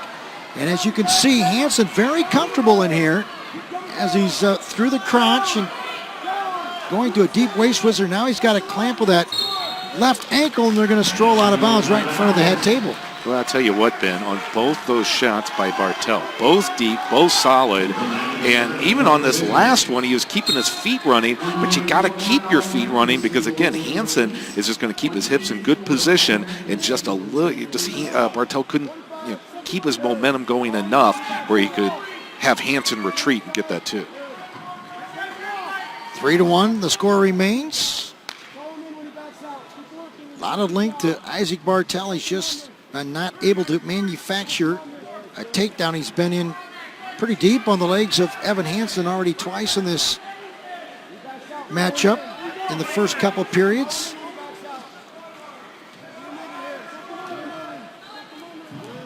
And we go down inside the final 10 seconds of our second period, in which has been a little bit of surprise to me. Not so much action, but more defensive exhibited in this matchup. Yeah, Hansen, as far as taking advantage of, even though Bartel's getting good attacks, but he's scoring. He scored that takedown off a shot by Bartel. So we'll go to the final 2 minutes. So that quad pod then gets good hand control. Let's see what Hansen does on the mat return. And got to be ready for that mat return. I think maybe Bartel could have tried to scoot his hips out, look for a standing switch, but Hansen's ready. That's going to smother him. And he's got a cradle locked in, and he's got Bartel in trouble. Yeah, this is Bartel able to get his head free, not before he yields too. Wow, that's a big 2-point near fall for Evan Hansen, as he's now extended his lead to 5-1, and he's starting to put a good old ride on Isaac Bartel, trying to maybe go to a Turk scenario here. Yeah, he's turking that leg real good, and Tilt, he could get 4 swipes out of this one as well. He certainly is, Todd, and putting an exclamation point on his Grandview career right here is Evan Hansen. This is pretty impressive considering all the elements, how he struggled through really the first period and a half, maybe 2 periods.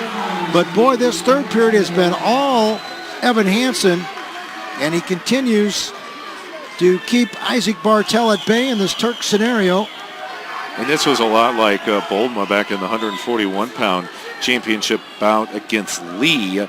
Got him on the back. He's in no hurry. He's got him in a predicament. Doesn't have to finish off with a pin like Boldma did. But when you've got a lot of time on that clock, you got your guy on his back. Going to try to settle in Evan Hansen, trying to pin him, and he has. And he's become the 8th four-time NAIA national champion in NAIA wrestling history. Wow. Yeah, I mean, you talk about there's no better way to finish off a career in 4 titles than finishing with a pin. And Hansen just made a little adjustment, and it was just too tight on Bartel. Great job by that young man to get 4 rings. Time of the fall for Evan Hansen as he gets a congratulatory shake from the opposition. 6 minutes and 37 seconds, and he gets a well-deserved hug from his head coach, Nick Mitchell. And I'll tell you what, there's not a better feeling in the whole wide world. All the pressure has just been relieved off the chest of Evan Hansen. Yeah, you have to think he had to be excited to have a rematch with Bartel. But like you say, there is pressure, there is expectation, and you don't want to get this close to becoming in that rare era of 4-time champ. So he stuck to what he does strong and controlled on top, and then was able to capitalize really on the offensive attacks a couple times by Bartel. All right, we'll pay tribute now to all of our NAIA All-American Award honorees right here at 184 pounds. In 5th place, from Grandview, All-American Kendrick Jones. In 4th place, from Reinhardt, All-American Antonio Stewart. In 3rd place, from Lindsey Wilson, All-American Trevor Lawson. Your runner-up at 184 pounds, from St. Mary, All-American Riley Kyle.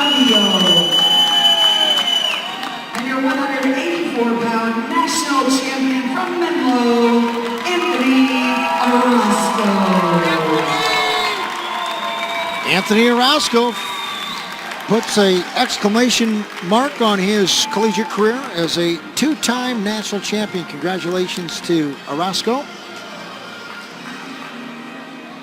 And 1 match remaining in this 2020 NAIA National Championships. That'll be a good one. Yeah, it should be. Number should 1 be versus number 2. Ladies and gentlemen, in our final championship bout of the evening at 285. We're going to go to our title tilt at 285. The defending national champion, junior Brandon Reed.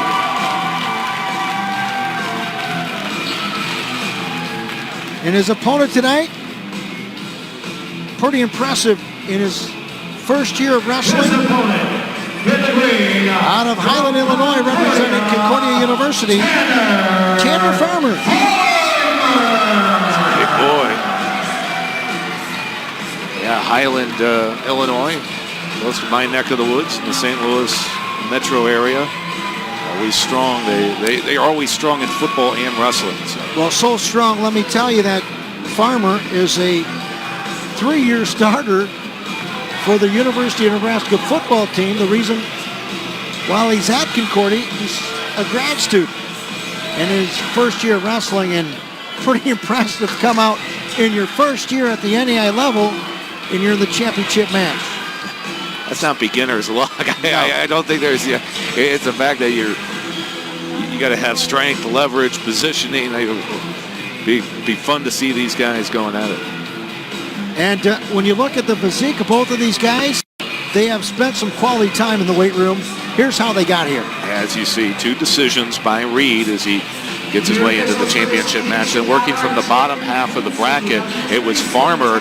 And keep in mind, Harbison ranked number 6, 6th seed, and he gets the pin in 46 seconds. And that catapults him into the championship battle. Our lead official in this matchup at 285 will be Jerron Quincy out of Missouri City, Texas. He'll be assisted by Mr. Matt Finley out of Greenville, South Carolina. Underway, and when you think of guys at 285, you generally think that they fill up the entire weight class at 285. That's not the case here with Brandon Reed, probably a little bit under the 285 mark. However, the opponent in Tanner Farmer's case may be a little bit closer to 285, but 2 big specimens right here. Yeah, and it was Reed beating Corey Walker last year in the championship match 5-2. Good shot there. That was quick. How about that quickness exhibited by Brandon Reed, the defending champ, and then Farmer is just going to crunch down on him, and this is just simple power right here. It really is. I mean, you cannot get a better shot. You're as deep as can be to finish what normally you'd be able to finish easily, but like you're saying, Farmer just strong, and that's a lot. Once he throws his weight down, it's going to be hard to cut that corner for Reed.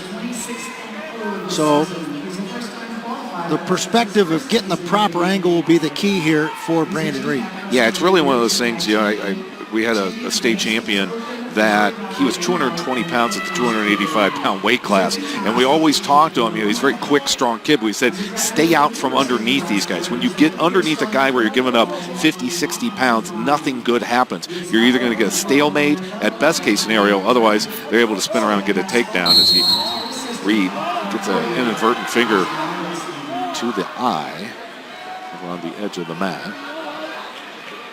But yeah, you're talking about a guy like Farmer, like you were saying, upper part of this weight class. Do not get, so you're wanting to work angles, and when you shoot, come to the outside and finish that way. Don't try to drive him over. You're not going to drive Farmer over. He's just too big. So they'll go and look at it on the monitor. And what they're looking at is probably a technical violation. Does it fall in that category where Reed would be awarded a point? And no question about it, but we've seen many times over from our experience that generally speaking, they will try to verbally warn you to maybe stay out of the face. Yeah. But nevertheless, this may have constituted just a tad bit more that would cause reason for a 1-point violation. A lot of college wrestlers go on to the MMA ranks, and if you watch any UFC or MMA, very strict as far as fingers to the eye, and it's one of those things. It's you don't get a second warning. Your bout can be done. So in college, they're just reviewing this. Farmer, just good physical match, no malintent there. So they'll take a look at it. And here is your official ruling. They're going to say that it was, through their eyes, not done with an intent. Subsequently, no point would be exchanged. Yeah, I think you could see Farmer kind of apologize and say, hey, I didn't mean anything there. Midway through our first period, no score.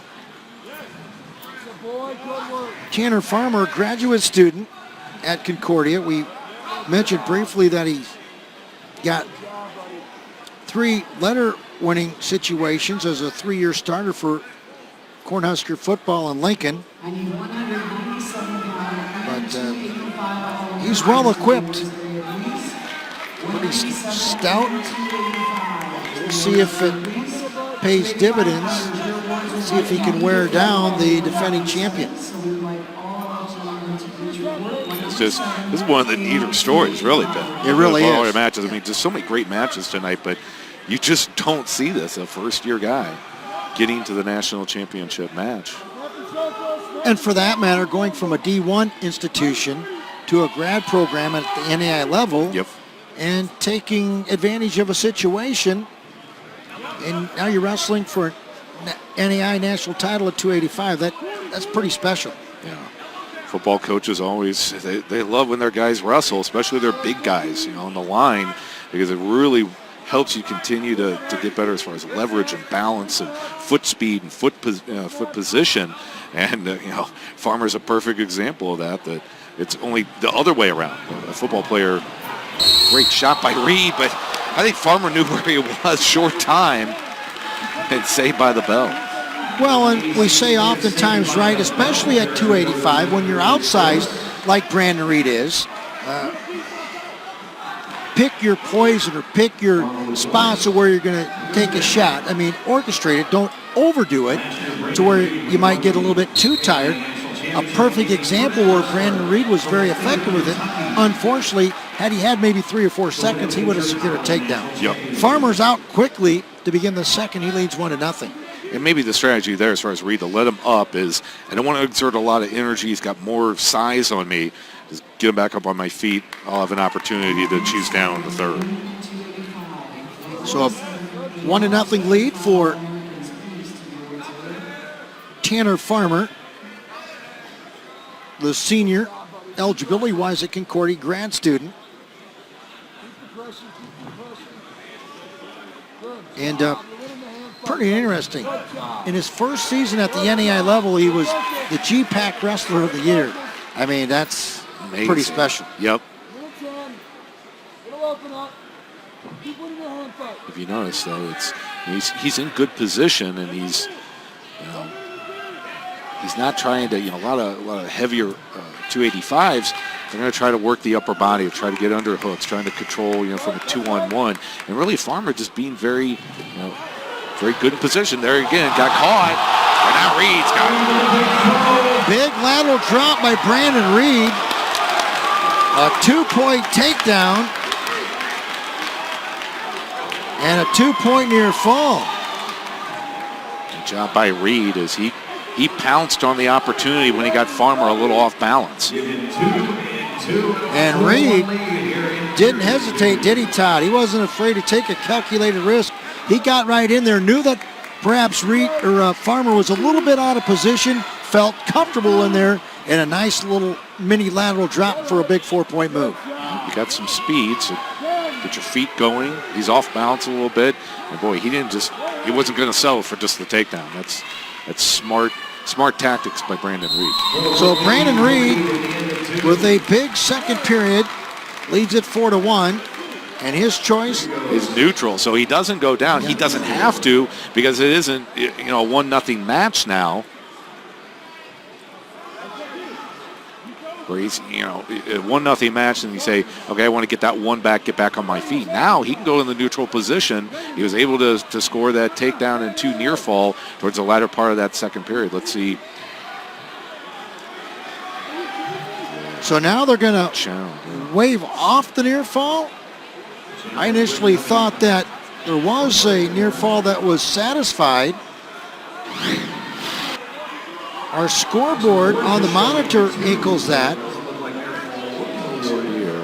Wow, that would be a huge surprise if near fall was not warranted there. I can't imagine that would be the case. If Farmer doesn't turn quickly the other way, it could have been 4 near fall. If we can get our professionals to maybe give us a re-glimpse of what that lateral drop orchestrator looked like. That's a huge break for Tanner Farmer. It really is, because now it also changes really the strategy as far as, would Reed take down? But in this situation, it's 1-point match. And it's something that they didn't feel compelled enough to go back and look at. That's somewhat of a surprise. clearly on that replay. We got the best referees out there, but they did not feel like it met the 2-point near fall criteria. So we're in the final period. 2-1 the advantage. Here comes Farmer with some underhooks on Reed. Near the out-of-bounds line. Got to be careful. There's going to be a takedown on the edge for Farmer. He now leads 3-2. And now we all go back to the near fall where it wasn't awarded. Would that be the difference? Man, oh man. So if you're Reed, you gotta erase this out of your mind. Have bad short-term memory and just say, hey, I'm down by 1. I need to get up and away. And that's the thing. He's got to be quick on the whistle because he has size disadvantage here. Don't let Farmer set in and get his weight going forward on Reed's hands. So 101 remaining here at 285's individual title matchup. He's got to keep the hips clear. Dude, you can't let Farmer get behind him. He's running out of space here as he's throwing his weight forward. Those hands are really heavy, and if Farmer's able to anchor, it's going to be big trouble for Reed. Farmer going to try to come out front on the returning champ. 40 seconds to go. He's still got his hips free barely, but see, that leg is hooked by Farmer, which makes it difficult for Reed to kind of slouch out, shuck out the back. This is a tough position, but they get a reset, stalling. And they're going to issue a stall warning to Farmer. Somewhat at this point a little bit immaterial, but now he's going to be forced to wrestle or either let him go. Reset is big for Reed. Let's see if he capitalizes. Brandon Reed trying to come to his feet. Get the return.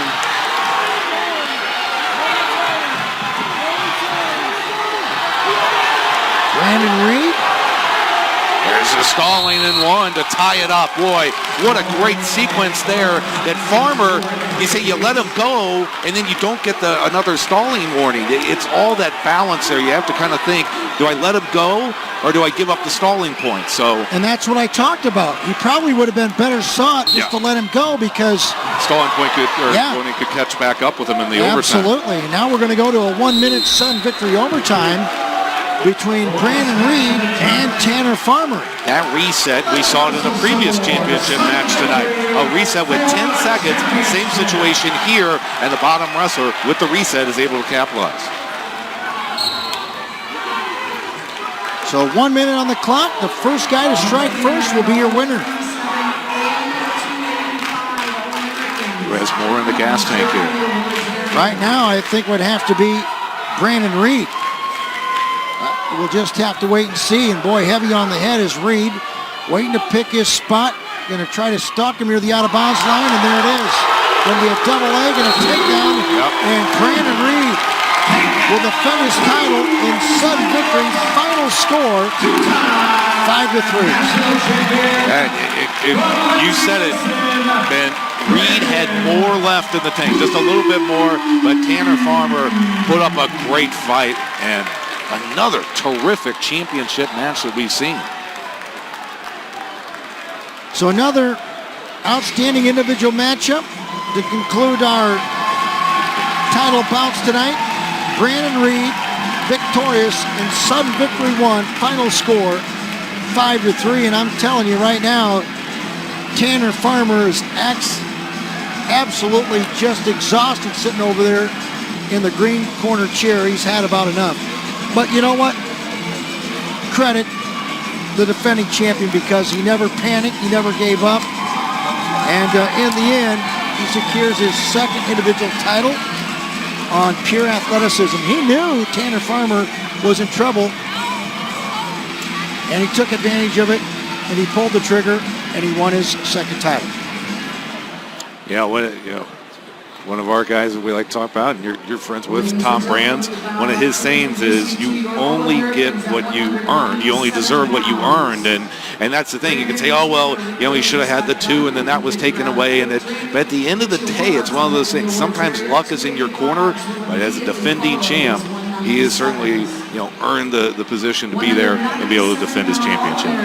Here is all of our award All-American honorees at the NAIA level at the 197-pound weight In 7th class. place from Providence, All-American John Hensley. In 6th place from Campbellsville, All-American Zach Linton. In 5th place from Baker, All-American David Dow.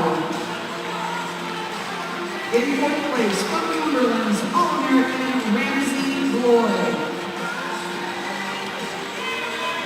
In 3rd place from Missouri Baptist, All-American Owen Rumgart.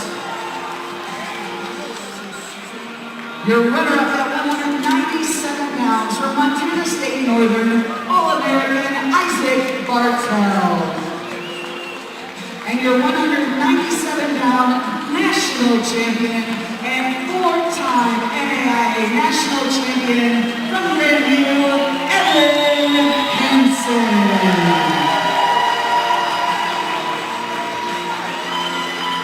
There he is, the 8th 4-time national championship winner in NAIA championship wrestling history, Evan Hansen. Your thoughts on the senior for the Grandview Vikings, in which it's difficult to win 1, then we say 2, but to win 4, that's a pretty awesome feat. Yeah, I mean, those two, Bartel and Hansen, provide another rematch at 197, and last year was a 2-point win for Hansen, and he just really came in, obviously, with a lot of confidence, having 3 titles under his belt, and was able to capitalize on some of Bartel's attacks and gets the pin. No better way to put an exclamation point and finishing touches on an amazing career for the Viking. Well, that's something that will stay with him for the rest of his life. And to culminate it, his team's going to win their 9th consecutive team title. But Ladies and gentlemen, your All-Americans. with that being said, we once again want to pay tribute to all of our outstanding heavyweights at the 285-pound weight class. And here they are, your NAIA All-American Award honorees. All-American Patrick Tepiazza. In 6th place from Providence, All-American Justin Harbison.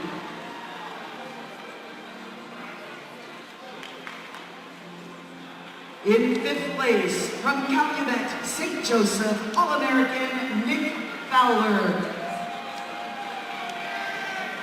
In 4th place from Graceland, All-American Sean Beeson. In 3rd place from Campbellsville, All-American Ashton Mutua.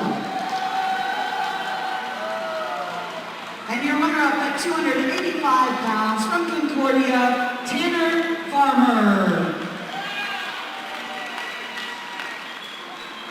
And your 285-pound national champion from Lindsey Wilson, Brandon Reed. Well, it wasn't easy, but in the end, Ladies and gentlemen, these are your All-American the champion prevailed for the 2nd consecutive year, and we often say it in the world's oldest and greatest sport. That's what separates the champion from the guys that aren't as fortunate to become a champion, the perseverance, never panic one bit, and in the end, he secures himself the 2nd national title at 285. Yeah, great finale to this evening. So many great matches, and Evan Hansen getting his 4th national title. We saw a couple 1 versus 2 matchups. We saw a couple number 1 seeds, fall, including right out of the gate, Portillo of Grandview gets upset by Coons, and anything can happen when you get to this national tournament, and we saw it tonight, even on the national championship stage. Been really a good tournament from start to finish, but I guess the question from you from a coaching perspective, although you're not at the collegiate level, your prominence is at the high school level, what's it going to take for the teams beneath Grandview University to get a little bit closer? Because for the 9th straight year, they just seem to overwhelm the competition, and they just seem to get better each and every year that they're under the direction of Nick Mitchell. Now, the difference between 1st and 2nd this year a little bit closer, but man, they've got some horses coming back next year. What do the people below them have to do to inch ever Well, when Never you been closer. when you look at Nick Mitchell, his roster, they have so many guys in that room, so they have so much depth at each weight, and that's why you see the Vikings brought 12 guys, qualified 12 guys, because in NAIA you can bring 2 other guys, so it's not just the 10. So when you have that much depth, I think for these other programs, certainly when you look at Menlo, they're in second, they finished with the runner-up, is that they need to also try to get more guys into the room, and it's kind of easier said than done. Nick Mitchell is very similar. He's right at the same level as far as number of national championships won in a row as Dan Gable, and it's that formula that year after year teams are trying to crack it.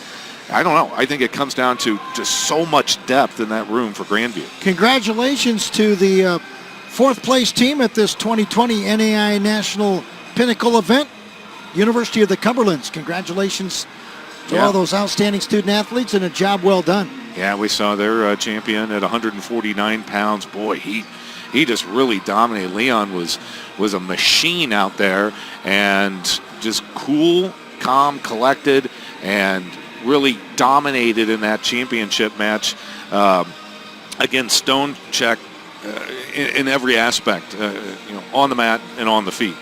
And I think that program, without question, Todd, going to have to rally around a guy that has secured himself as probably one of the elite of the elitist inside that program.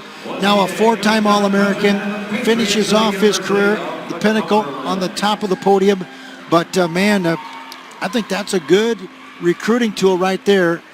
Inside the top 4, and you got themselves a 4-time All-American. It can be done at the University of Cumberlands. Yeah, and that's the thing is with whatever levels, high school or college, sometimes it's just that one guy, like you're saying, that gets to the top of the mountain, and then you build and you get to a trophy as a team, and things start to pick up. But a lot of times it's just one wrestler that can be a leader in the room and then a performance leader.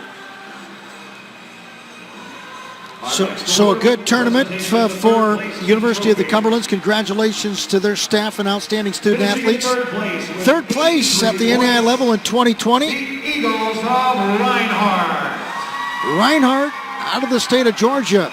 The Eagles on the podium again. They've had themselves an outstanding season as well. And they were led by 165-pounder Justin George. He was the number 1 seed. He got to the final. Brennan Swafford knocked him off, the grappler from Graceland, 4-2. That was one of those amazing matches we see. As you see George leading the way, he'll take the trophy during the presentation. And pretty impressive for a program that's been at the NAIA level competitively for just 3 seasons. That speaks volumes of what they got going for Reinhardt Wrestling. So congratulations to Reinhardt and their 3rd place trophy crowning here at the 2020 NAIA National Championships. Go ahead, Tom. And similar for them, like you said, as for Cumberland's. Rally around this, having a guy like George, getting to the final and start building that momentum to continue to get team trophies and close the gap towards Grandview. An exclamation point for the Eagles of Reinhardt, Georgia. And we await our runner-up in this 2020 event. But, man, I'm telling you what, been around the sport a long time, Todd. This has been a brilliant, really, team effort by the next team to come to the podium. That's Menlo College. They had 2 national champions this year, Mr. Terrakina, Mr. Orozco, and another instance where they can take it back to California, and it can only be a positive. But congratulations to Menlo College, their outstanding staff, and all of their crew. They'll be runner-up here in 2020. Yeah, and being out in California, such a hotbed when you talk about some of the elite high school programs in terms of recruiting. You have Buchanan and Clovis North, Clovis, Gilroy, Selma. They're all right there in California. And so if you can latch on, get some of that great talent out of, California, bring them in, there's a wealth of talent right there. I mean, California, it's mind-boggling to think that in high school there is one classification. So if you are state champion in California, you are the only state champion at your weight. So terrific job by Menlo as they're the runner-up here in 2020. Mr. Terrakina, an individual champion for Menlo at 133, won a thriller 2-1. And then what else can you say about the two-time champion? He concludes his senior career in Anthony Orozco. He was the OW a year ago. We have yet to find out who that OW might be this year, but he leaves also a mark on his program, similar to what Trey Leon does at the University of the Cumberlands. That's another rallying point that Menlo can utilize down the recruiting trail. Absolutely. It's good look at the Menlo crew. They're happy. They'll have a happy trip back to California. Great weekend for them here in Wichita. Congratulations to Menlo College. A tremendous tournament here in 2020 as they finish runner-up. The Team Sportsmanship Award is given annually to the team displaying the best sportsmanship throughout this Now event. we'll go to the Team Sportsmanship Award. This year's Team Sportsmanship Award. They're already on the podium, the Oaks of Menlo College. How about that? Good for them. Congratulations, Menlo College, recipients of this year's Team Sportsmanship Award. You know, they often say, regardless of sport, you win with grace and you lose with grace. Yep. But we've seen it many instances over in this tournament when things don't go your way, you often go south. But that wasn't the case here, as they were voted by their peers, all those putting in the respective vote. This is a pretty special award right here. Yeah, and that's, to win an award like this, it's more than just shaking your opponent's hand after a win or a loss. There's also, the officials here at NAIA are looking for other things, kind of those, that show that, hey, it's not about humiliating an opponent when you win, and it's about having class when you lose. So great job, two trophies there for the Menlo crew. Well, for the time being, we don't know. There might be a couple more that true. we're not aware of. But most falls coming up, the Gorian Award for that individual who Our first of 4 individual awards is in memory of has accrued the most falls in the tournament with the least amount of time. In the least amount of time throughout the championship. This year's winner came back to wrestling, and he's going to go home with a little bit more hardware with 4 falls in 6 minutes and 35 seconds from Southeastern University, Dylan Chatterton. Dylan Chatterton going to be the recipient of the Gorian Award out of Southeast Florida. Congratulations to Dylan Chatterton, your 2020 recipient. Most falls in the Gorian Trophy. And he's covered up pretty significantly on that right eye. And that's not because it's easy, it's difficult. We say it. If it was easy, Todd Schumacher, a lot of people would be doing it. This is one tough cat right here. Congratulations to Dylan Chatterton. Yeah, I was noticing Dylan when he was on the medal podium. And that's the face of a warrior there. And congratulations to him. Talk about a shark, when they smell blood in the water, they go for the kill, and that's exactly what Dylan did at this national championship, and as far as number of falls in the least amount of time. Pretty amazing. For the 63rd annual NAIA National Wrestling Championships is Bernardine Bulma of Tone. Our outstanding wrestler of this 2020 event, Doane University's Bernardine Bulma, and well-deserved. What a tremendous effort. Your individual champion at 141 pounds. Yeah, he was just really in his match, just always in good position. He never panicked. I think that kind of goes back to he's got that international experience as far as being on a national team. And when you have that level of experience at the top of the top, then, top of the heap, then you bring that back to your college season. He was just in so much control through that match, never out of position, and congratulations to him. So Bernardine Bulma is going to be your most outstanding wrestler of the tournament. We await our Wrestler of the Year award honoree. From Baker University, Lucas Levern. Lucas Levern has been selected as your Wrestler of the Year at the NAIA level, and for good reason. This kid's pretty special. Crowned national champion for his 3rd consecutive title. Yeah, he was very similar to Bulma. Controlled his match from the start and had that confidence of a returning champ. Well deserved for that gentleman. Really good in all 3 phases as well.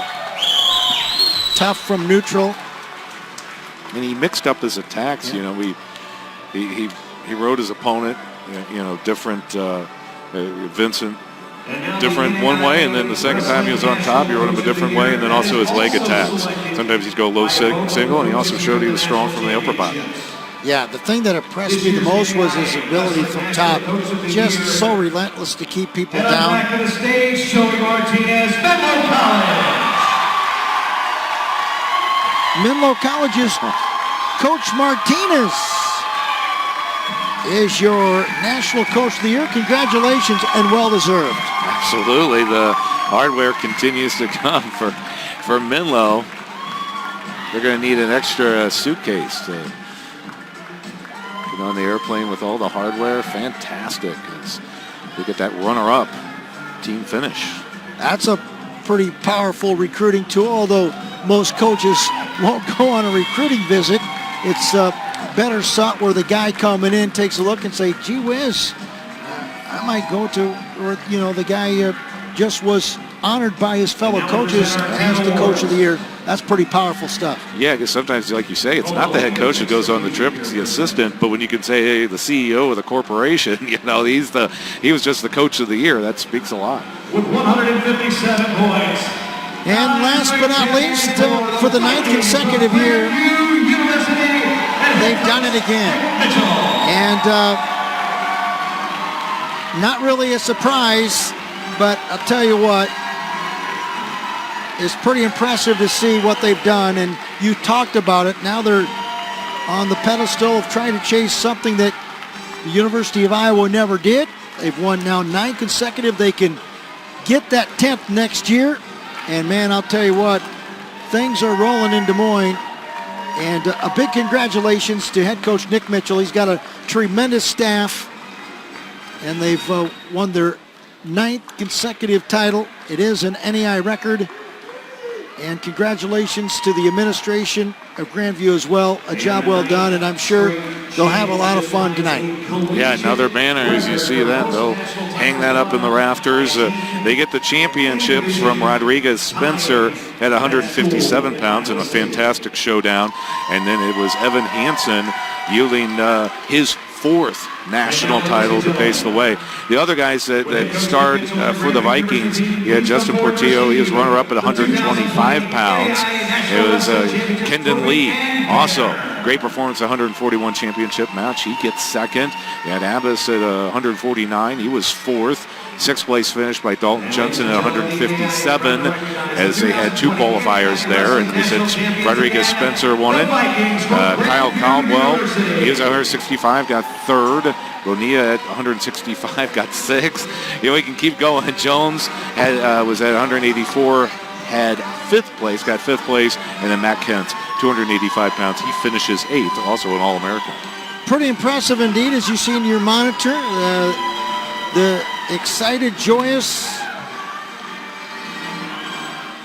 Grandview University Vikings, as they know that someday they can talk to their children and say, I was a part of that 9th national title. But your final thoughts, Todd Schumacher. It's been a lot of fun for the 2nd consecutive year. We've seen 10 outstanding matches here tonight.